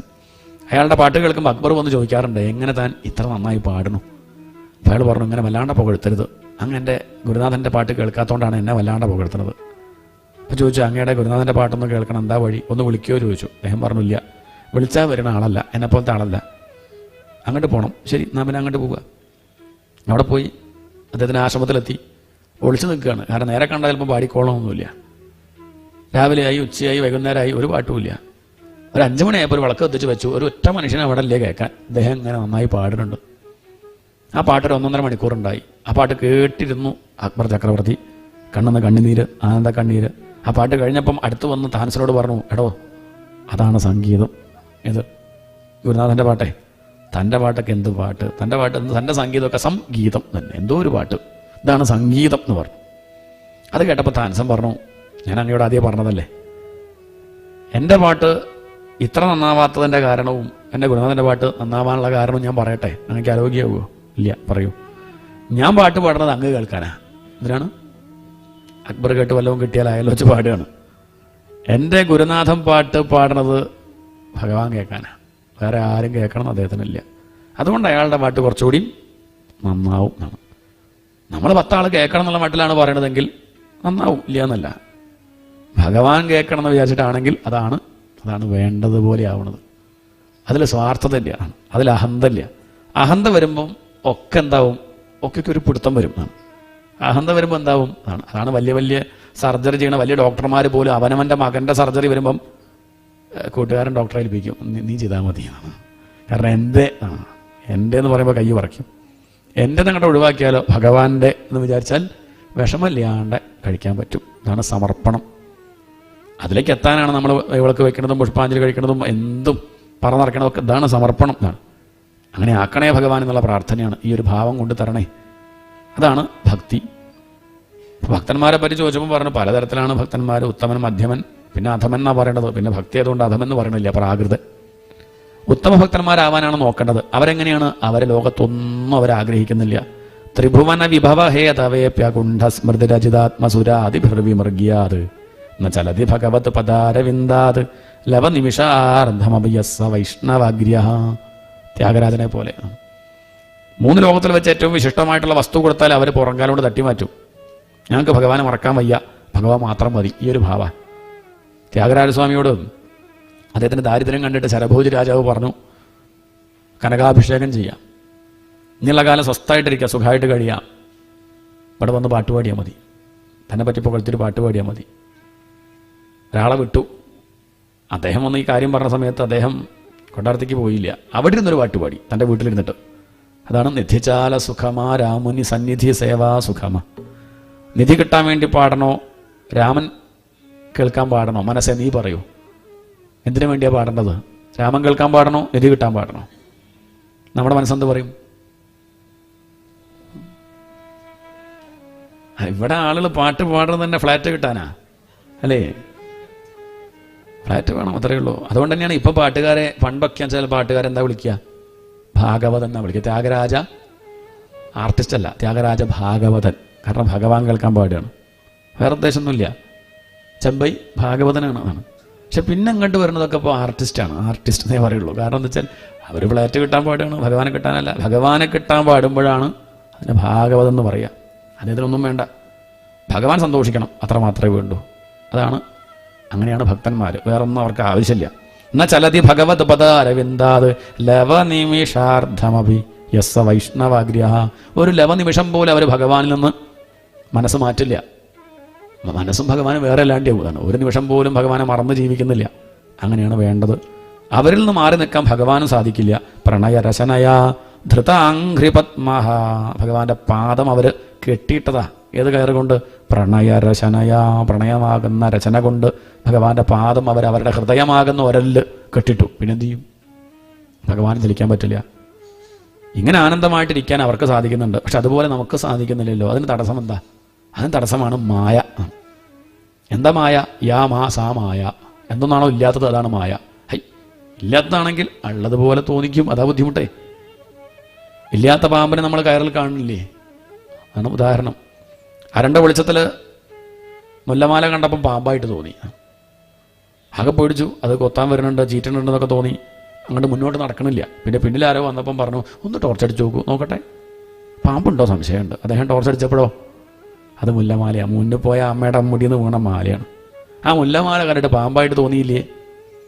മുല്ലമാല ആദ്യം മറച്ചു വെച്ചു. അതാണ് ആവരണം എന്ന ശക്തി, മറച്ചു വയ്ക്കും. പിന്നെ വിക്ഷേപം എന്നുള്ള ശക്തി പാമ്പായിട്ട് തോന്നിപ്പിച്ചു. അതാ ബുദ്ധിമുട്ട്. ഈശ്വരനെ മറച്ചു, പ്രപഞ്ചമായിട്ട് തോന്നിച്ചു. ഈശ്വരനെ മറച്ചു, ഭാര്യയായിട്ട് തോന്നി. ഈശ്വരനെ മറച്ചു, കുട്ടിയായിട്ട് തോന്നി. ഇങ്ങനെ പലതും തോന്നുമ്പോൾ ഈശ്വരനെ മറച്ചു, ശത്രുവായിട്ട് തോന്നി. ഒക്കെ ഈശ്വരൻ തന്നെയാണ്, മറച്ചു വെച്ച് പലതായിട്ട് തോന്നിക്കുകയാണ്. ഇത് കണ്ട് ക്ലേശിക്കല്ലേ? അത് നീങ്ങാൻ എന്താ വേണ്ടത്? വെളിച്ചടിക്കണം, ടോർച്ച്. അതാണ് ഭാഗവതം. അധ്യാത്മദീപം. ആ ടോർച്ച് അടിച്ചാൽ മുല്ലമാലയെ പേടിക്കാനില്ല, അത് ഭഗവാനാ എന്നറിഞ്ഞാൽ പിന്നെ വിഷമമില്ല. എങ്ങനെ മായയെ നീക്കും? അതിനുള്ള വഴി എന്താ ചോദിച്ചാൽ, അത് രാമകൃഷ്ണദേവൻ പറയും, മായ എന്ന് പറഞ്ഞാൽ വാസ്തവത്തിൽ ഭഗവാന്റെ വീട്ടിലെ നായയാണത്രേ. എന്താണ്? മുതലാളിയുടെ വീട്ടിലേ നായയാണ്, വലിയ നായ. വീട്ടിലേക്ക് നമ്മൾ ഗേറ്റ് തുറന്നങ്ങോട്ട് കയറിയാൽ ആര് വരും? ചിലപ്പോൾ കൂട്ടിലിട്ടുണ്ടാവില്ല. ഇതങ്ങനെ വന്ന് നാവ് നീട്ടി വന്ന് നമ്മുടെ നെഞ്ഞത്ത് കൈയും വെച്ച് ഇങ്ങനെ നിൽക്കും. ഇപ്പം കഴിഞ്ഞു കഥ, നമുക്ക് എന്താ ചെയ്യേണ്ടതെന്ന് അറിയാണ്ട് അങ്ങനെ എന്ത് ചെയ്താലും കടിക്കും. എന്ത് ചെയ്യും? ഒരൊറ്റ വഴിയേ ഉള്ളൂ, ആ നായോട് മത്സരിച്ചിട്ട് ഒരു കാര്യമില്ല. മത്സരിക്കും തോറും അതിൻ്റെ ശക്തി കൂടും. ഇവരുള്ളവരെന്ത് ചെയ്യും? മുതലാളിയെ വിളിക്കും. ഗോപാലേട്ടാന്ന് വിളിക്കുമ്പോൾ ഗോപാലേട്ടൻ വരും. അയാൾ പറഞ്ഞാലേ കേൾക്കുള്ളൂ നായ. അയാൾ വന്ന് ടിക്കു എന്ന് വിളിച്ചപ്പം ഈ നായ വാലാട്ടി മെല്ലെ ഇറങ്ങി. എന്തൊരു ശാന്തൻ, അത് പോവുകയും ചെയ്തു. ഇത്രയേ ഉള്ളൂ. ഇത് മാത്രമേ നമുക്കും വഴിയുള്ളൂ. മായ ബാധിച്ചാൽ ഒറ്റ വഴി, ഹരയേ നമ. നാളെ പറയും, വേറൊരു വഴിയില്ല. അങ്ങനെ വിളിച്ചാൽ ഭഗവാൻ എന്ത് വിളിക്കും? മായേ ഇങ്ങോട്ട് പോരൂ എന്ന് പറഞ്ഞാൽ ആര് പോവും? അതല്ലാണ്ട് നമ്മളവിടെ കിടന്ന് ഇന്ത്യകൊണ്ടൊന്നും കാര്യമില്ല, വേറൊരു വഴിയില്ല. ഇനി മറ്റൊരു ഉദാഹരണം രാമകൃഷ്ണദേവൻ പറയും. മായ എന്ന് പറഞ്ഞാൽ ഭഗവാന്റെ കയ്യിലെ വലയാണ്. ഭഗവാൻ ആരാ? മുക്കുവൻ. നമ്മളോ? മത്സ്യങ്ങൾ. മുക്കുവൻ്റെ വലയെപ്പൊടിയാണ് നമ്മൾ മത്സ്യങ്ങളെ. ഈ പ്രപഞ്ചം തടാകം. മുക്കുവൻ അങ്ങോട്ട് ഇറങ്ങി വലയും കെട്ട് വീശും, മത്സ്യങ്ങളൊക്കെ അതിൽ പെടും. പെടാണ്ടിരിക്കണമെന്നുണ്ടോ? വിവരമുള്ള മത്സ്യങ്ങൾ എന്ത് ചെയ്യും? മുക്കുവൻ ഇറങ്ങി മനസ്സിലാക്കി നീന്തി മുക്കുവൻ്റെ കാലിൽ പോയിട്ട് നഖമൊക്കെ കുത്തി അങ്ങനെ ഇരിക്കും. അവിടെ സുഖമായിട്ട് അങ്ങനെ ഇരിക്കും. മുക്കുവൻ എന്തായാലും കാലുമ്പിലേക്ക് വലയിടില്ല, ദൂരത്തേക്കല്ലേ ഇടുള്ളൂ. ഭഗവാനെ വിട്ടുപോയവരൊക്കെ ആ വലയിൽ കൊടുങ്ങും. ഭഗവാനെ ആശ്രയിച്ചവർക്ക് ഒന്നും ബാധിക്കാണ്ട് സ്വസ്ഥമായിട്ട് ഈ പ്രപഞ്ചത്തിൽ വലിയ ബുദ്ധിമുട്ടൊന്നും ഇല്ലാണ്ട് അങ്ങനെ കഴിയാം. അതുകൊണ്ട് മായയെ ജയിക്കണമെങ്കിൽ ഒറ്റ വഴിയുള്ളൂ, ഭഗവാനെ ആശ്രയിക്കുക. ഗുരുനാഥന്മാരെ ഭഗവാനായിട്ട് കണ്ട് ആശ്രയിക്കുക. തസ്മാത് ഗുരും പ്രപദ്യേത ജിജ്ഞാസുഹു ശ്രേയ ഉത്തമം. അതുകൊണ്ട് ശ്രേയസ് ആഗ്രഹിക്കുന്നവർ ഗുരുനാഥനെ ആശ്രയിക്കുക. തത്വാർത്ഥങ്ങൾ വേണ്ടതുപോലെ പഠിക്കുക, സംശയങ്ങൾ ചോദിച്ച് മനസ്സിലാക്കുക. തത്ര ഭാഗവതാൻ ധർമാൻ ശിക്ഷയത് പൂർവാത്മദൈവത. ഗുരുനാഥനെ ഈശ്വരനായിട്ട് കണ്ട് ഭാഗവതം പഠിക്കുക. ഭാഗവത ധർമ്മം അത് പഠിച്ചു കഴിഞ്ഞാൽ ബാക്കികളെ നിന്ദിക്കാണ്ടിരിക്കുക, അത് ശ്രദ്ധിക്കണം. അനിന്ദാമന്യത്ര ചാവിഹി ശ്രദ്ധാം ഭാഗവതേ ശാസ്ത്രേ. ഒരു ശാസ്ത്രം പഠിച്ചു കഴിഞ്ഞാൽ ബാക്കികളെ നിന്ദിക്കരുത്. ചിലപ്പോൾ നമുക്ക് അങ്ങനെ പറ്റിപ്പോകാൻ സാധ്യതയുണ്ട്. ഭാഗവതം പഠിച്ചു കഴിഞ്ഞാൽ പിന്നെ ഇത്ര വരില്ല കേട്ടോ ഗീത, അങ്ങനെ പറയാൻ പറ്റുമോ? അങ്ങനെ പറയരുത്. അതേതുപോലെ ചോദിച്ചാൽ ചിലർക്ക് ഗീതയെ മനസ്സിലാവാം, ചിലർക്ക് ഭാഗവതമായിരിക്കും, ചിലർക്ക് ശിവപുരാണമായിരിക്കും, ചിലർക്ക് ദേവി ഭാഗവതമായിരിക്കും, ഓരോരുത്തർക്കാണ് ഓരോന്നായിരിക്കും. ചിലർക്ക് ഉപനിഷത്തായിരിക്കും. നമ്മൾ ചിലത് കഴിച്ചിട്ട് ഇപ്പം സദ്യക്ക് ഇരുന്നു, പുളിയിഞ്ചി കഴിച്ചിട്ട് പറയാം പുളിയിഞ്ചിയുടെ അത്ര വരില്ല കൂട്ടാൻ, അല്ലെ സാമ്പാറിൻ്റെ അത്ര വരില്ല കേട്ടോ പായസം. അല്ലെങ്കിൽ ഒരു പായസം വേറെ സാമ്പാർ വേറെ, അങ്ങനെ നമ്മൾ താരതമ്യം ചെയ്യരുത്. ഇതൊക്കെ ഭഗവാൻ ഉണ്ടാക്കിയതാണ്. പലതരത്തിലുള്ള ആളുകളാണ് നമ്മളൊക്കെ, പല രുചി ഉള്ളവരാ. അവർക്കൊക്കെ ഗ്രഹിക്കാൻ പാകത്തിന് ഓരോ തരത്തിൽ. ചിലർക്ക് ചിലതാവും ഇഷ്ടം, ആ ഇഷ്ടമുള്ളത് സ്വീകരിച്ചോളൂ, അത്രയേ ഉള്ളൂ. നമുക്ക് ഭാഗവതം നമ്മളോട് ചേരുന്നുണ്ട് തോന്നിയെടുക്കുക, അത്രയേ ഉള്ളൂ. അതാണ് ശ്രദ്ധാം ഭാഗവതേ ശാസ്ത്രേ അനിന്ദാം അന്യത്ര ചാഭിഹി. അതുകൊണ്ട് വേറെ ഒന്നും നിന്ദിക്കാണ്ടിരിക്കണം, പ്രത്യേകം ശ്രദ്ധിക്കണം എന്ന് പറഞ്ഞു. അവിടെ വെച്ച് ഭഗവാന്റെ സ്വരൂപം എങ്ങനെയാ ചോദിച്ചു. ഉത്തരായിട്ട് പറഞ്ഞു, പിപ്പലായനൻ സ്ഥിത്യുദ്ഭവ പ്രളയ ഹേതുരഹേതുരസ്യ യത് സ്വപ്നജാഗര സുഷുപ്തിഷു സദ്ബഹിശ്ച ദേഹേന്ദ്രിയാസു ഹൃദയാനി ചരന്തിയേന സഞ്ജീവിതാനി തദവേഹി പരം നരേന്ദ്ര. ഭഗവാന്റെ സ്വരൂപം എങ്ങനെയാ ചോദിച്ചാൽ നീലമേഘ ശ്യാമളനെന്ന് പറയാം. പക്ഷെ ഇവിടെ അത് പറഞ്ഞില്ല. ഇവിടെ ഇപ്പം നാമത്തെ രൂപത്തെയൊക്കെ കൊണ്ട് ഒഴിവാക്കി. നാമരൂപങ്ങളൊക്കെ നമ്മൾ ഭ്രമിപ്പിക്കുമല്ലോ, തൽക്കാലം അതിനെ മാറ്റി. ഈശ്വരൻ ആര്? ഈശ്വരൻ്റെ രൂപം എങ്ങനെയാ ചോദിച്ചാൽ യത് സ്വപ്ന ജാഗര സുഷുപ്തിഷു സദ്ബഹിശ്ച. ആർക്കും അഭ്യസിച്ച് നോക്കാം, ആർക്കും പരിശോധിച്ച് നോക്കാം, നടക്കാത്ത കാര്യമല്ല. മൂന്നവസ്ഥയിലും ഉള്ളതാരോ അതാണ് ഈശ്വരൻ. ഈ മൂന്നവസ്ഥ എല്ലാവർക്കും ഉണ്ട്. ജാഗ്രത, സ്വപ്നം, സുഷുപ്തി. ജാഗ്രത പറഞ്ഞാൽ ഉണർന്നിരിക്കുന്ന അവസ്ഥ. സ്വപ്നം എന്ന് പറഞ്ഞാൽ സ്വപ്നം കാണുന്ന അവസ്ഥ. അത് ഉണർന്നിരുന്നിട്ടും കാണും, കണ്ണ് തുറന്നിട്ടും കാണും. നമ്മളായിരിക്കും കേൾക്കുകയെന്ന് തലയിൽ കാട്ടണം ഉണ്ടാവും, അങ്ങനെയൊക്കെ ആക്കുണ്ടാവും ഇടയ്ക്ക്. അത് നമ്മൾ നീറ്റ് പോയപ്പോഴും ഇങ്ങനെ ആക്കുന്നുണ്ട്. അപ്പോഴാണ് മനസ്സിലായത് അത് 2 മിനിറ്റ് കൂടുമ്പോൾ അങ്ങനെ ആക്കുകയാണ്, അത്രയേ ഉള്ളൂ. അതെന്തോ കണ്ട് അപ്പോൾ കണ്ണ് തുറന്ന് സ്വപ്നം കാണും, അത് സ്വപ്നം തന്നെയാണ്. ഇപ്പോൾ ഉണർന്നിരിക്കുക, സ്വപ്നം കാണുക, പിന്നെ ഒന്ന് സുഷുപ്തി, സ്വപ്നം കൂടി കാണാത്തൊരു ഉറക്കമുണ്ടല്ലോ, അതാണ് സുഷുപ്തി. ഈ മൂന്നവസ്ഥയിലാണ്ട് വേറൊരു അവസ്ഥ നമുക്കില്ല. ഈ മൂന്നവസ്ഥയിലും ഉള്ളത് ഒന്ന് മാത്ര. ഏതാ അത് ഞാൻ മാത്ര. ആരാണ്?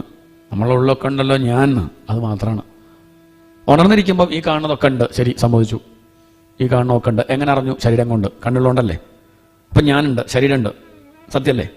ഉണർന്നിരിക്കുമ്പോൾ എന്തുണ്ട്? ശരീരമുണ്ട്. ശരീരം മാത്രമാണോ? അല്ല, മനസ്സുണ്ട്. എന്താണ്? എല്ലാവരും കാണുന്നില്ല, കാണുമെന്ന് വിചാരിക്കുന്ന ആളെ കാണുള്ളൂ. മനസ്സും കൂടി പിന്നിലുണ്ട്, അതുകൊണ്ടാണ് കാണുന്നത്. അപ്പം ശരീരമുണ്ട്, മനസ്സുണ്ട്. ശരീരവും മനസ്സും മാത്രമല്ല, ആര് കാണുന്നു?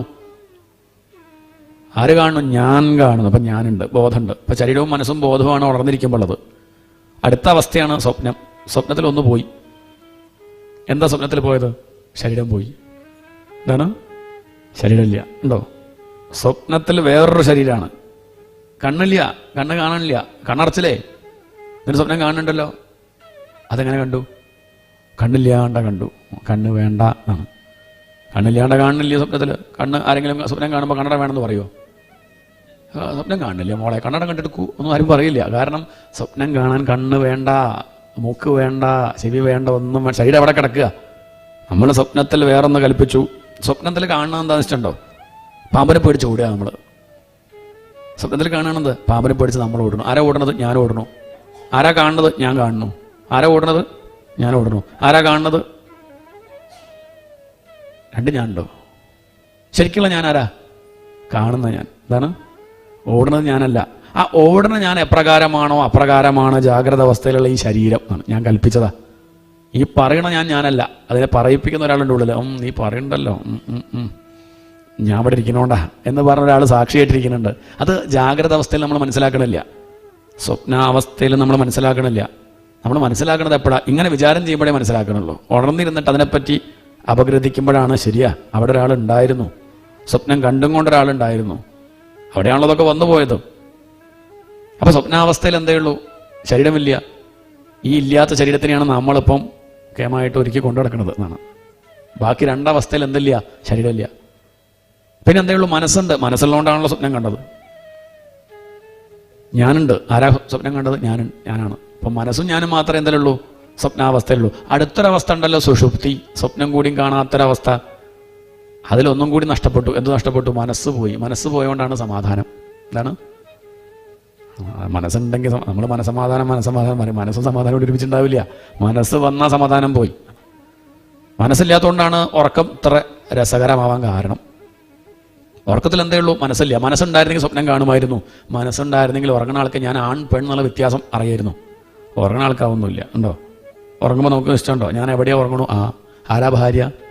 പേരെന്താ? ഒന്നും അറിയില്ല. പക്ഷെ ഒന്നറിയാം, സുഖമായിരുന്നു സംഗതി. എന്തായാലും പിറ്റേന്ന് പറയും, ഇന്നലെ ദുഃഖമായിട്ട് ഉറങ്ങി പറയുമോ? ഇല്ല, ഇന്നലെ സുഖമായിട്ട് ഉറങ്ങി. എന്തൊരു സുഖം! ഒന്നുമില്ല. ഭേദബുദ്ധി ഇല്ല. അതാർത്ഥം. എന്താണ്? ഒന്നിനോടും ഇഷ്ടവും അനിഷ്ടവും ഇല്ല. ഒന്നിനോടും ഭേദബുദ്ധി ഇല്ല. പണക്കാരൻ പാവപ്പെട്ടവൻ വ്യത്യാസമില്ല. ജാതി വർണ്ണം ഒന്നുമില്ല. പോലീസും കള്ളനും കൂടി ഒരുമിച്ച് കിടന്നുറങ്ങുന്നുണ്ട്. പോലീസിൻ്റെ മടിയിലുണ്ട് കള്ളൻ കിടന്നുറങ്ങണു. ഉറക്കം വന്നു, പോലീസിനും വന്നു, കള്ളനും വന്നു. പിന്നെ ഉണർന്നാൽ പോയി പോലീസ്, കള്ളൻ. പക്ഷെ ഉറങ്ങുമ്പോൾ പക്ഷിയും മൃഗവും മനുഷ്യനും ഒക്കെ സമാണ്. അതാണ് ബോധം. അതിനൊരു മാറ്റമില്ലല്ലോ. ഇല്ല. അത് സ്വപ്നാവസ്ഥയിലും സുഷുപ്താവസ്ഥയിലും ജാഗ്രത അവസ്ഥയിലും ഒന്നുമില്ല. പണ്ടൊരാൾ രമണ മഹർഷിയോട് ചോദിച്ചു, ഈ സ്വപ്നം വരുന്നതേ, ഈ ഉറക്കം വന്ന് പിടിക്കണം നമുക്ക് മനസ്സിലാവണില്ലല്ലോ എന്നാണ്. അതാണ് സുഷുപ്തി വന്ന് പിടിക്കണതേ, മനസ്സിലാവണില്ലല്ലോ അല്ലേ? എനിക്ക് മനസ്സിലാവും ഇവിടെ ഇരിക്കുമ്പോൾ. നിങ്ങൾക്ക് വന്ന് പിടിക്കണം ഞാൻ കാണുന്നുണ്ട്, പക്ഷെ നിങ്ങൾ കാണുന്നില്ലല്ലോ. അതാണ് അവനവൻ ഉറക്കം വരുന്നത്. നമ്മൾ വണ്ടി ഓടിച്ചുകൊണ്ടിരിക്കുമ്പോൾ ഒക്കെ കാണാം അല്ലേ? ഭാഗം വായിച്ചുകൊണ്ടിരിക്കുമ്പോൾ, മൊബൈൽ പാട്ട് കേട്ടുകൊണ്ടിരിക്കുമ്പോൾ ഉറങ്ങിപ്പോണില്ലേ? ഈ ഉറക്കം നോക്കും നമ്മളെ വന്ന് പിടിക്കുന്നത്, നമുക്കത് മനസ്സിലാവണില്ലല്ലോ ചോദിച്ചു. അപ്പം അദ്ദേഹം ചിരിച്ചും കൊണ്ട് പറഞ്ഞു, അത് പിന്നെയും മനസ്സിലാക്കാം. ഈ ജാഗ്രത വന്ന് പിടിക്കണത് എന്താണ് വിചാരിച്ചാലേ മനസ്സിലാവുള്ളൂ. എന്താണ്? ഉണർവുണ്ടല്ലോ, നമ്മൾ ഉണരുന്നുണ്ടല്ലോ, അത് വന്ന് പിടിക്കല്ലേ? അത് മനസ്സിലാക്കണില്ലല്ലോ. ആ ബോധത്തിൻ്റെ മുകളിൽ ഉണർന്നിരിക്കുമ്പോൾ നമ്മളെ വിചാരം ഇതാണ് ശരിയെന്നാ അല്ലേ? ജാഗ്രത അവസ്ഥയാണ് ശരി. എന്ത് ശരി? അത് വലിയൊരു സ്വപ്നം. എന്താണ്? വിവേകികൾ പറയാ വലിയ സ്വപ്നം, അതാണ് ജാഗ്രത. അതും വന്ന് പിടിച്ചു. ബോധത്തിൻ്റെ മുകളിൽ അത് വന്ന് പിടിച്ചുകൊണ്ടാണ് നമ്മൾ പറയണു, മിണ്ടണു, കാണണു, കേൾക്കണു ഇതൊക്കെ സത്യം എന്ന് വിചാരിക്കുക. അല്ല, അതും സ്വപ്നം പോലെ. അതിൻ്റെ പിന്നിലുള്ള സാക്ഷിയായിട്ടിരിക്കുന്ന ബോധത്തെ അറിയണം. ആ ബോധമാണെന്ത്? അതാണ് ഭഗവാന്റെ സ്വരൂപം. സച്ചിത് ആനന്ദരൂപായ ആണ്. അതാണ് വിശ്വോത്പത്തിയാദിഹേതവേ. ഈ പ്രപഞ്ചം ഉണ്ടാവുക പറഞ്ഞാൽ നമ്മൾ ഉണർന്നു എന്നർത്ഥം. പിന്നെ പരിപാലിക്കുക, നമ്മൾ കാണുന്നു, ലയിക്കുക, ഉറക്കം. സ്ഥിതി, സൃഷ്ടി സ്ഥിതി സംഹാരമൊക്കെ എന്നും നടക്കുന്നുണ്ട്. എന്നിട്ട് നമ്മൾ എത്ര സ്വപ്നം കണ്ടു, എത്ര ദിവസം ഉറങ്ങി, എന്നിട്ടത് മനസ്സിലാക്കിയോ? അത് മനസ്സിലാക്കാനാണ് ഭഗവാൻ എന്നും നമ്മളെ ഉറക്കണത്. എന്തത് മനസ്സിലാക്കൂ? എന്തെങ്കിലും ഒരു ദിവസം മനസ്സിലാക്കൂ. എപ്പോഴെങ്കിലും ഒന്ന് വിചാരം ചെയ്യൂ. ഉണർന്നിരിക്കുമ്പോൾ മാത്രമേ വിചാരം ചെയ്യാൻ പറ്റുള്ളൂ. സ്വപ്നത്തിൽ നമുക്കത് മനസ്സിലാക്കാൻ പറ്റില്ല, ഉറങ്ങുമ്പോഴും പറ്റില്ല. നമുക്ക് ആകെ പറ്റുന്നതാ ഇങ്ങനെ ഉണർന്നിരിക്കുമ്പം അഭ്യസിച്ച് അത് വിചാരം ചെയ്താൽ ഉറക്കത്തിലും സ്വപ്നം കാണുമ്പോഴും ഒന്നും ബാധിക്കാണ്ടിരിക്കാൻ പറ്റും. അതാണ് ഭഗവാന്റെ സ്വരൂപം. പിന്നെ ചോദിച്ചു, ഇതറിയാൻ എന്താ വഴി? സാധാരണക്കാർക്ക് പറ്റണില്ലെങ്കിലേ ഈ തത്വാർത്ഥങ്ങളൊക്കെ പറയുമ്പോൾ വിഷമം തോന്നുന്നുണ്ടെങ്കിൽ എന്ത് ചെയ്യുക? കർമ്മയോഗം അനുഷ്ഠിക്കുക. അങ്ങനെയാകുമ്പോൾ ഇത് കേൾക്കാനുള്ള പ്രാപ്തി ഉണ്ടാവും. ഇത് കേട്ടാൽ പെട്ടെന്ന് തെളിയും. അതിനാണ് കർമ്മയോഗം. ചെയ്യുന്ന കർമ്മങ്ങളൊക്കെ ഫലം ആഗ്രഹിക്കാണ്ട് ഈശ്വരാർപ്പണമായിട്ട് ചെയ്യുക, അത്രയേ വേണ്ടൂ. അപ്പോൾ ഹൃദയം ശുദ്ധമാകുമ്പം ഈ വക തത്വാർത്ഥങ്ങൾ എളുപ്പം മനസ്സിലാക്കാൻ സാധിക്കും. ഒന്നും പ്രതീക്ഷിക്കേണ്ട. സേവ പറഞ്ഞ ഫലം ആഗ്രഹിക്കാണ്ട ചെയ്യല, ലോക നന്മ പ്രാർത്ഥിച്ചും കൊണ്ട് ചെയ്യുക. താങ്ക്സ് പോലും പ്രതീക്ഷിക്കേണ്ട, ചിരി പോലും പ്രതീക്ഷിക്കേണ്ട. അങ്ങനെ കർമ്മം ചെയ്യുക ഈശ്വരാർപ്പണമായിട്ട്. ശരിക്കും പറഞ്ഞാൽ അങ്ങനെ കർമ്മം ചെയ്ത് ഹൃദയം ശുദ്ധമാവണം. അതിനു വേണ്ടിയിട്ടാണ് ഇവിടെ എല്ലാം വിധിച്ചത്, കർമ്മങ്ങളൊക്കെ വിധിച്ചത്. പരോക്ഷവാദോ വേദോയം ബാലാനാമനുശാസനം കർമ്മമോക്ഷായ കർമാണി. ഇവിടെ കർമ്മം വിധിച്ചു തന്നെ കർമ്മമോക്ഷത്തിന് വേണ്ടിയിട്ടാണ്, കർമ്മം ചെയ്യാനല്ല. കർമ്മം കൊണ്ട് ഈശ്വരനെ കിട്ടില്ല, കർമ്മം കൊണ്ട് ഈശ്വരനെ കിട്ടില്ല. പിന്നെ കർമ്മം വിധിച്ചത് എന്തിനാ? അതെന്തിനാ വെച്ചാൽ കർമ്മം കൊണ്ട് കിട്ടില്ല എന്ന് അറിയണമെങ്കിൽ കർമ്മം ചെയ്യണ്ടേ? എന്താണ് മനസ്സിലാവണം? അതിന് വേണ്ടിയിട്ടാണ്. കർമ്മം കൊണ്ട് കിട്ടില്ല എന്ന് അറിയണമെങ്കിൽ കർമ്മം ചെയ്യണം. കാരണം നമ്മുടെയൊക്കെ ഒരു ധാരണ കർമ്മം കൊണ്ടാണ് നമ്മൾ ഓരോന്നും എല്ലാം ലോകത്തിലെല്ലാം കർമ്മം ചെയ്തിട്ടാണ് ഫലം വാങ്ങുക. അത് ശീലിച്ച് ഭഗവാനെ കിട്ടണമെങ്കിൽ എന്തൊക്കെയോ ചെയ്യണം എന്നൊരു വിചാരമുണ്ട്. അങ്ങനെ ഇരിക്കുമ്പോൾ പറയും മൂക്ക് പിടിച്ചിരിക്കൂ, തല കുത്തിരിക്കൂ എന്നൊക്കെ പറയുമ്പോൾ നമ്മളത് വെറുതെ ഇരുന്നാൽ കിട്ടുമെന്ന് പറഞ്ഞാൽ ആരും ചെയ്യില്ല. രമണ മഹർഷിയൊക്കെ പറയാ ചുമ്മാ ഇരുന്നാണ്, ഇപ്പോഴുള്ള അഭ്യാസം ഒഴിവാക്കിയാൽ കിട്ടും എന്നാണ്. ഇപ്പം നമ്മൾ പലതും ചെയ്തുകൊണ്ടിരിക്കുക. അത് ഒഴിവാക്കിയാൽ വെറുതെ എങ്ങനെ ഇരുന്നാൽ ആരും വെറുതെ ഇരിക്കണില്ലല്ലോ.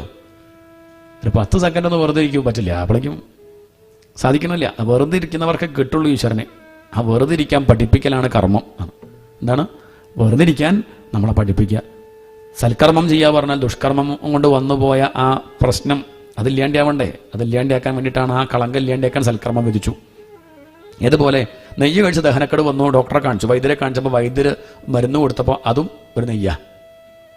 വൈദ്യരെ നെയ്യ് കഴിച്ചിട്ട് ആ പ്രശ്നമായത്. ആ കുഴപ്പമില്ല, ഈ നെയ്യിൽ ഔഷധം ചേർത്തിട്ടുണ്ട്, ഇത് കഴിച്ചാൽ ആ പ്രശ്നം പോവും. കർമ്മം കൊണ്ട് വന്ന് ദോഷം തീർക്കാൻ വേറൊരു കർമ്മം. ആ കർമ്മം എന്താണ്? ഈശ്വരാർപ്പണമായിട്ട് കർമ്മം ചെയ്യുക. ഇപ്പം ഇത്രയും കാലം ചെയ്തത് അങ്ങനെയല്ല. സ്വാർത്ഥതയോടുകൂടി ഫലം ആഗ്രഹിച്ചിട്ട് ചെയ്തു, അത് മാറ്റി ഇനി അങ്ങോട്ട് ഈശ്വരാർപ്പണമായിട്ട് ചെയ്താൽ ആ ദോഷം തീരും. അപ്പോഴോ കർമ്മം ചെയ്ത് മുള്ളുകൊണ്ട് മുള്ളെടുത്ത് 2 മുള്ള ഒഴിവാക്കുക പറയും. എന്താണ് കാലിൽ മുള്ളു കുത്തിയേ, ആ മുള്ളെടുക്കാൻ വേണ്ടി എന്ത് ചെയ്തു? വേറൊരു മുള്ളെടുത്തു. എന്നിട്ടോ കാലിൽ കുത്തിയ മുള്ളെടുത്തപ്പോഴോ എടുക്കാൻ സഹായിച്ച മുള്ളെന്ത് ചെയ്തു? എങ്ങനെയാ കളയുക? എടുക്കാൻ ആരുമില്ലായിരുന്നു നോക്കിയാൽ മുള്ളെടുക്കുക. ഈ മുള്ളല്ല എന്നെ സഹായിച്ചത്, അത് കിശയിലിട്ടു, നെഞ്ഞത്ത് കുത്തു, അതും കളയുക. അതും ഒഴിവാക്കണം. അല്ലാണ്ട് അതിനോടൊരു സ്നേഹം ആവശ്യമില്ല. ഇതുപോലെയാണ് 2 കർമ്മം, സൽക്കർമ്മം, പുണ്യം, പാപം അങ്ങനെയൊന്നുമില്ല. എന്ത് ധർമ്മം? സർവധർമാൻ പരിത്യജ്യ. ആദ്യം ധർമ്മം അനുഷ്ഠിക്കണം എന്ന് പറഞ്ഞിട്ടോ ഗീതയിൽ. തുടക്കത്തിൽ ഇത് പറഞ്ഞില്ലേ, ഏറ്റവും അവസാനമേ പറയണുള്ളൂ. ആദ്യമൊക്കെ പറഞ്ഞത് സ്വധർമ്മം തന്നെ വേണം അർജുന, അതാണ് ശ്രേയസ്, അതിലൊരു വീഴ്ച സംഭവിക്കരുത്, കരുതണം എന്നൊക്കെ പറഞ്ഞു. അങ്ങനെ സദ്ധർമ്മം അനുഷ്ഠിച്ച് ഹൃദയം ശുദ്ധമായി കഴിഞ്ഞാൽ സർവധർമാൻ പരിത്യജ്യ, എല്ലാ നാമവും രൂപവും ഒഴിവാക്കിക്കോളും, ഒന്നും ആവശ്യമില്ല. ഉള്ളത് ഭഗവാൻ മാത്രം, അത് ഉറയ്ക്കും എന്നാണ്. കർമ്മമോക്ഷായ കർമാണി. അപ്പം ഫലശ്രുതിയോ? രോചനാർത്ഥ ഫലശ്രുതി. രുചി ഉണ്ടാവാനാണ്. കഷായം കൊടുത്തിട്ട് അമ്മ ശർക്കര കൊടുക്കുമല്ലോ, അതുപോലെ. എന്തിനാ കഷായം കഴിച്ചത്? കുട്ടി പറയും ശർക്കര കിട്ടാൻ, അമ്മ പറയും രോഗം മാറാൻ. പ്രധാനം എന്താ? രോഗം മാറല. ശർക്കര കൊടുത്തു. ഇതുപോലെ ഭാഗവതം കേട്ടാൽ വിചാരിച്ചതൊക്കെ നടക്കും. ജോലി വേണം, നടക്കും. കല്യാണം കഴിയണം, കുട്ടി ഉണ്ടാവണം, ദാരിദ്ര്യം തരണം, ഒക്കെ നടക്കും. ചിലനെ വന്ന് പറയാറുണ്ട്, തിരുമേനി നടന്നിട്ടു. നടന്നു, സങ്കല്പത്തോട് കേട്ടപ്പോൾ നടക്കും, നടക്കില്ല എന്നല്ല. പക്ഷെ അതിനൊന്നും വേണ്ടിയല്ല എന്നാണ്. അതിനൊന്നും വേണ്ടിയല്ല. പ്രധാനം എന്താണ്? രോഗം മാറുക, സംസാര രോഗം ആണ്. ആ ദുഃഖം നീങ്ങാനാണ്. അത് ജോലി കിട്ടിയാലും ഇല്ലെങ്കിലും, കല്യാണം കഴിഞ്ഞാലും ഇല്ലെങ്കിലും, കുട്ടി ഉണ്ടായാലും ഇല്ലെങ്കിലും ഒക്കെ നടക്കും. അതാണ് പ്രധാനം. അതാണ് രോചനാർത്ഥ ഫലശ്രുതി. ഭഗവാന്റെ അവതാരങ്ങളിൽ വെച്ച് ഏതാ ഏറ്റവും കേമായിട്ടുള്ള അവതാരം എന്ന് ചോദിച്ചു. ഇത് ഏകാദശമായതുകൊണ്ടായിരിക്കാം ഇവിടെ പറഞ്ഞു നരനാരായണ അവതാരം കേമ. കാരണം കാമത്തെയും ക്രോധത്തെയും ജയിച്ച അവതാരമാണ്. ജയിക്കാൻ ഇവിടെ ഏറ്റവും പ്രയാസമുള്ളത് കാമവും ക്രോധവുമാണ്. അതിൽ ജയിക്കൽ വളരെ പ്രയാസമാണ്. പുറമല്ല ശത്രുക്കളൊക്കെ ഉള്ളിൽ തന്നെയാണ് കാമവും ക്രോധവും. നരനാരായണ മഹർഷി ധ്യാനിച്ചുകൊണ്ടിരിക്കുന്ന സമയത്ത് അവിടേക്ക് അപ്സര സ്ത്രീകൾ വന്ന് നൃത്തം വെച്ചു. അതിലൊന്നും ആരും ഭ്രമിച്ചില്ല. നരനാരായണ മഹർഷിയും ഭ്രമിച്ചില്ല. അവസാനം അവർ മെല്ലെ കണ്ണു തുറന്നപ്പോൾ അവർക്ക് പേടിയായി, ഇനി ശപിക്കുമോ? കാമുണ്ടായില്ല, ഇനി ക്രോധം ഉണ്ടാവുമെന്ന് പേടിച്ച് അവർ ഓടാൻ പുറപ്പെട്ടപ്പോൾ പുഞ്ചിരിച്ചും കൊണ്ട് പറഞ്ഞു, മാ ഭയിഷ്ട, വിഷമിക്കണ്ട, പേടിക്കണ്ട, ഇരിക്കൂ. ഇത്ര നേരം നൃത്തം വെച്ചതല്ലേ, കാല് കുഴങ്ങിയിട്ടുണ്ടാവും, ഭക്ഷണം കഴിച്ചിട്ട് പോവാം, ടീ പാർട്ടി നേരെയാക്കിയിട്ടുണ്ട്, കഴിച്ചിട്ട് പോയിക്കോളൂ എന്ന് പറഞ്ഞു. എന്നിട്ട് ആ തുടക്കൊന്ന് അടിച്ച സമയത്ത് അതിൽ നിന്ന് കുറേ സുന്ദരികളുണ്ടായി. അവരെ കണ്ടപ്പോൾ ഇവർ ലജ്ജിച്ചു. അയ്യയ്യയ്യ, ഇയാളടുത്ത് വന്നിട്ടാണോ നമ്മൾ നൃത്തം വെച്ചത്? അയാൾ തുടയിലടിച്ച സമയത്ത് സുന്ദരികളുണ്ടായി. അവരുടെ സൗന്ദര്യം കണ്ടപ്പോൾ ഈ ദേവസ്ത്രീകൾ ലജ്ജിച്ചു. തുടക്കടിച്ചപ്പം എന്നല്ല, തുടയെന്ന് ഉരുട്ടിയെടുത്തതാ ചളി. ആ ചളിയിൽ നിന്നുണ്ടായതാണ് ആര്? ഈ സുന്ദരികളൊക്കെ. അവരെ കണ്ടപ്പം മറ്റ് ദേവസ്ത്രീകൾക്ക് ലജ്ജ തോന്നി.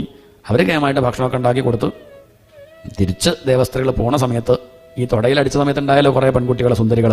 അതിൽ ഒരു ഭംഗിയില്ലാത്തൊരു കുട്ടിയെ ആർക്ക് കൊടുത്തു? ദേവസ്ത്രീകൾക്ക് കൊടുത്തിട്ട് പറഞ്ഞു ഇന്ദ്രന് കൊണ്ട് കൊടുത്തോളൂ. ആരെ? ഈ കുട്ടിയെ ഇന്ദ്രന് കൊണ്ട് കൊടുത്തോളൂ. അവളുടെ പേരാണ് ഉർവശി.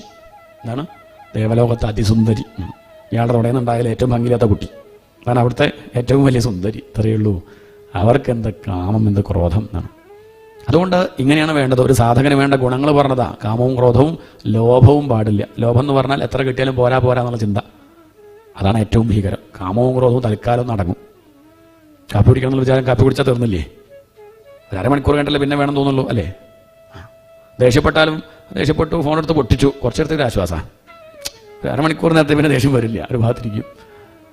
പക്ഷെ ലോഭത്തിന് അങ്ങനെ ഇല്ല. തൽക്കാലത്തേക്ക് പോലെ അത് അടങ്ങില്ല. 10 കിട്ടുകിൽ 100 മതിയെന്നും 100 സഹസ്രം മതി, ഇനിയും വേണം ഇനിയും വേണം ഇനിയും വേണം എന്നുള്ള വിചാരം ഉണ്ടാവും. അതുകൊണ്ട് ഈ 3 ഒഴിവാക്കണം. അതാണ് വേണ്ടത്. ഭക്തിഹീനന്മാരുടെ കഥ ചോദിച്ചു. പറഞ്ഞു കഷ്ടം, അങ്ങനെ വരുത്തരുതേന്ന് ഗുരുവായൂരപ്പനോട് പ്രാർത്ഥിക്കുക. അങ്ങനെയുള്ള കൂട്ടത്തിലാക്കരുതേ. ഈശ്വര വിചാരമുള്ള കൂട്ടത്തിലാവണേ. ഇനി ജന്മങ്ങളുണ്ടെങ്കിൽ സത്സംഗം തരാവണേ. ഏതെങ്കിലും ഭക്തിയുള്ള കുടുംബത്തിൽ വന്ന് പറക്കണേ. അങ്ങനെ പ്രാർത്ഥിക്കുക. അത്രേ ചെയ്യാനുള്ളൂ. വേണ്ടാത്ത കാര്യങ്ങൾ പറഞ്ഞു കൊടുക്കേണ്ട കാര്യമൊന്നുമില്ല. അത് ജനങ്ങൾ ചെയ്യും ആണ്. പക്ഷെ വേണ്ടത് പറഞ്ഞു കൊടുക്കണം. കാരണം മനുഷ്യൻ ഒക്കെ പഠിക്കണ സ്വഭാവം മനുഷ്യന് അല്ലേ. മറ്റു ജന്തുക്കളൊക്കെ സ്വയം ചെയ്യും. ഉണ്ടായ ഉടനെ തന്നെ എണീറ്റ് നടക്കും. പശുക്കുട്ടിയൊക്കെ ഒന്നും പറഞ്ഞു കൊടുക്കേണ്ട കാര്യമില്ല. മനുഷ്യനൊക്കെ പഠിപ്പിക്കണം. വെള്ളത്തിലിട്ടാൽ നീന്താൻ പഠിപ്പിക്കണ്ടേ? ഒക്കെ പഠിപ്പിക്കണം. ഒക്കെ ഇങ്ങനെ മെനക്കെട്ടിരുന്ന് പഠിക്കണം. നടക്കാൻ പഠിക്കുക. പിച്ചാ പറ കൈ പിടിച്ച് പഠിപ്പിക്കണം. അമ്മ എന്നുള്ളത് വിളിക്കാൻ പഠിപ്പിക്കണം. അമ്മ പറയൂ, അമ്മ എന്നൊക്കെ പഠിപ്പിച്ചാൽ തന്നെ പഠിക്കുള്ളൂ. അങ്ങനെ ഒരു സ്വഭാവമാണ് മനുഷ്യൻ. അതുകൊണ്ട് നല്ലത് പഠിപ്പിക്കണം. കൊണ്ടുപോകാൻ അമ്പലത്തേക്ക് തൊഴ, നമസ്കരിക്കൂ, നമസ്തേ പറയൂ, കയറിടിക്കാൻ പറയൂ, വെള്ളം വേണോ ചോദിക്കൂ ഉണ്ണി എന്നൊക്കെ പറഞ്ഞ കുട്ടികളെ കൊണ്ട് പഠിപ്പിച്ചാൽ പഠിക്കും. അതിനു വേണ്ടി ശ്രമിക്കുക എന്നുള്ള ഉപദേശം. ഓരോ കാലത്തിലും ഭഗവാൻ എങ്ങനെയാ ചോദിച്ചു, അത് വർണ്ണിച്ചു. ഈ കലികാലത്ത് എങ്ങനെ ആശ്രയിക്കണം എന്ന് ചോദിച്ചു. പറഞ്ഞു കലികാലത്ത് ആശ്രയിക്കേണ്ടത് ധ്യേയം സദാ പരിഭവഘ്നമഭീഷ്ടദോഹം തീർത്ഥാസ്പദം ശിവവിരഞ്ജിനുതം ശരണ്യം ഭൃത്യാർത്തിഹം പ്രണതപാലഭവാബ്ധിബോധം വന്ദേ മഹാപുരുഷ തേ ചരണാരവിന്ദം ത്യക്ത്വാ സുദുസ്ഥിരസുരേപ്സിത രാജ്യലക്ഷ്മീം ധർമ്മിഷ്ഠ ആദ്യവചസാം യദഗാദരണ്യം മായാമൃഗം ദയിതയേപ്സിതമന്വധാവത് വന്ദേ മഹാപുരുഷ തേ ചരണാരവിന്ദം. 2 മഹാപുരുഷന്മാർ. ഈ ഭാരതത്തെ ഒരു തേരായിട്ട് സങ്കല്പിക്കുകയാണെങ്കിൽ 2 ചക്രങ്ങളാണ് ഈ ഭാരതത്തെ കൊണ്ടുപോകുന്നത്. ഒന്ന് രാമൻ, ഒന്ന് കൃഷ്ണൻ. യോഗേശ്വരനായിരിക്കുന്ന കൃഷ്ണനും ധർമ്മിഷ്ഠനായിരിക്കുന്ന രാമനും. ഇവർ 2 പേരെയും മുറുക്കി പിടിക്കുക. ഈ ലോകത്തൊരു ദുഃഖം ഈ കലികാലത്ത് നമുക്ക് ഉണ്ടാവില്ല. അത് ഓർക്കാനാണ് ഹരേ രാമ രാമ രാമ ഹരേ ഹരേ, ഹരേ കൃഷ്ണ കൃഷ്ണ കൃഷ്ണ ഹരേ ഹരേ. അത് ജപിക്കുക. അത് മഹാമന്ത്രമാണ്. കലിസന്ധരണോപനിഷത്തിലെ മഹാമന്ത്രമാണ്. ഈ കലി ബാധിക്കാണ്ടിരിക്കണമെങ്കിൽ, ദുഃഖമില്ലാണ്ടിരിക്കണമെങ്കിൽ ആരെ ആശ്രയിക്കണം? ഈ മന്ത്രം ജപിച്ചാൽ മതി. സ്വസ്ഥമായിട്ട് ഈ കലികാലത്ത് കഴിയാൻ സാധിക്കുമെന്ന് പറയാണ്. അതിനുശേഷം അത് കേട്ടു. അത് കേട്ട ആ വസുദേവർക്ക് ദുഃഖം നീങ്ങി നാരദന്റെ മുഖത്തുനിന്ന് കേൾക്കുകയാണ് നിമി നവയോഗി സംവാദം. നിമിരാജാവ് നവയോഗികളോട് ചോദിച്ച ചോദ്യത്തിന് നവയോഗികൾ മറുപടി പറഞ്ഞു. ആ നിമി നവയോഗി സംവാദം ആരാ പറയണത്? നാരദർ പറഞ്ഞു കൊടുക്കുകയാണ്. ആർക്ക്? വസുദേവർക്ക്. വസുദേവരുടെ അജ്ഞാനം നീങ്ങി.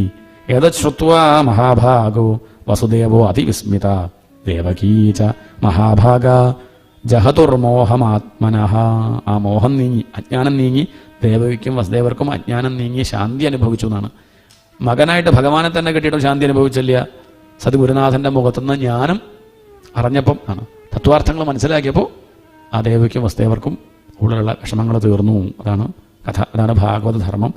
അതിനുശേഷം പിന്നീട് ഉദ്ധവോപദേശമാണ്. നമുക്ക് പ്രഭാതത്തിൽ കേൾക്കാം.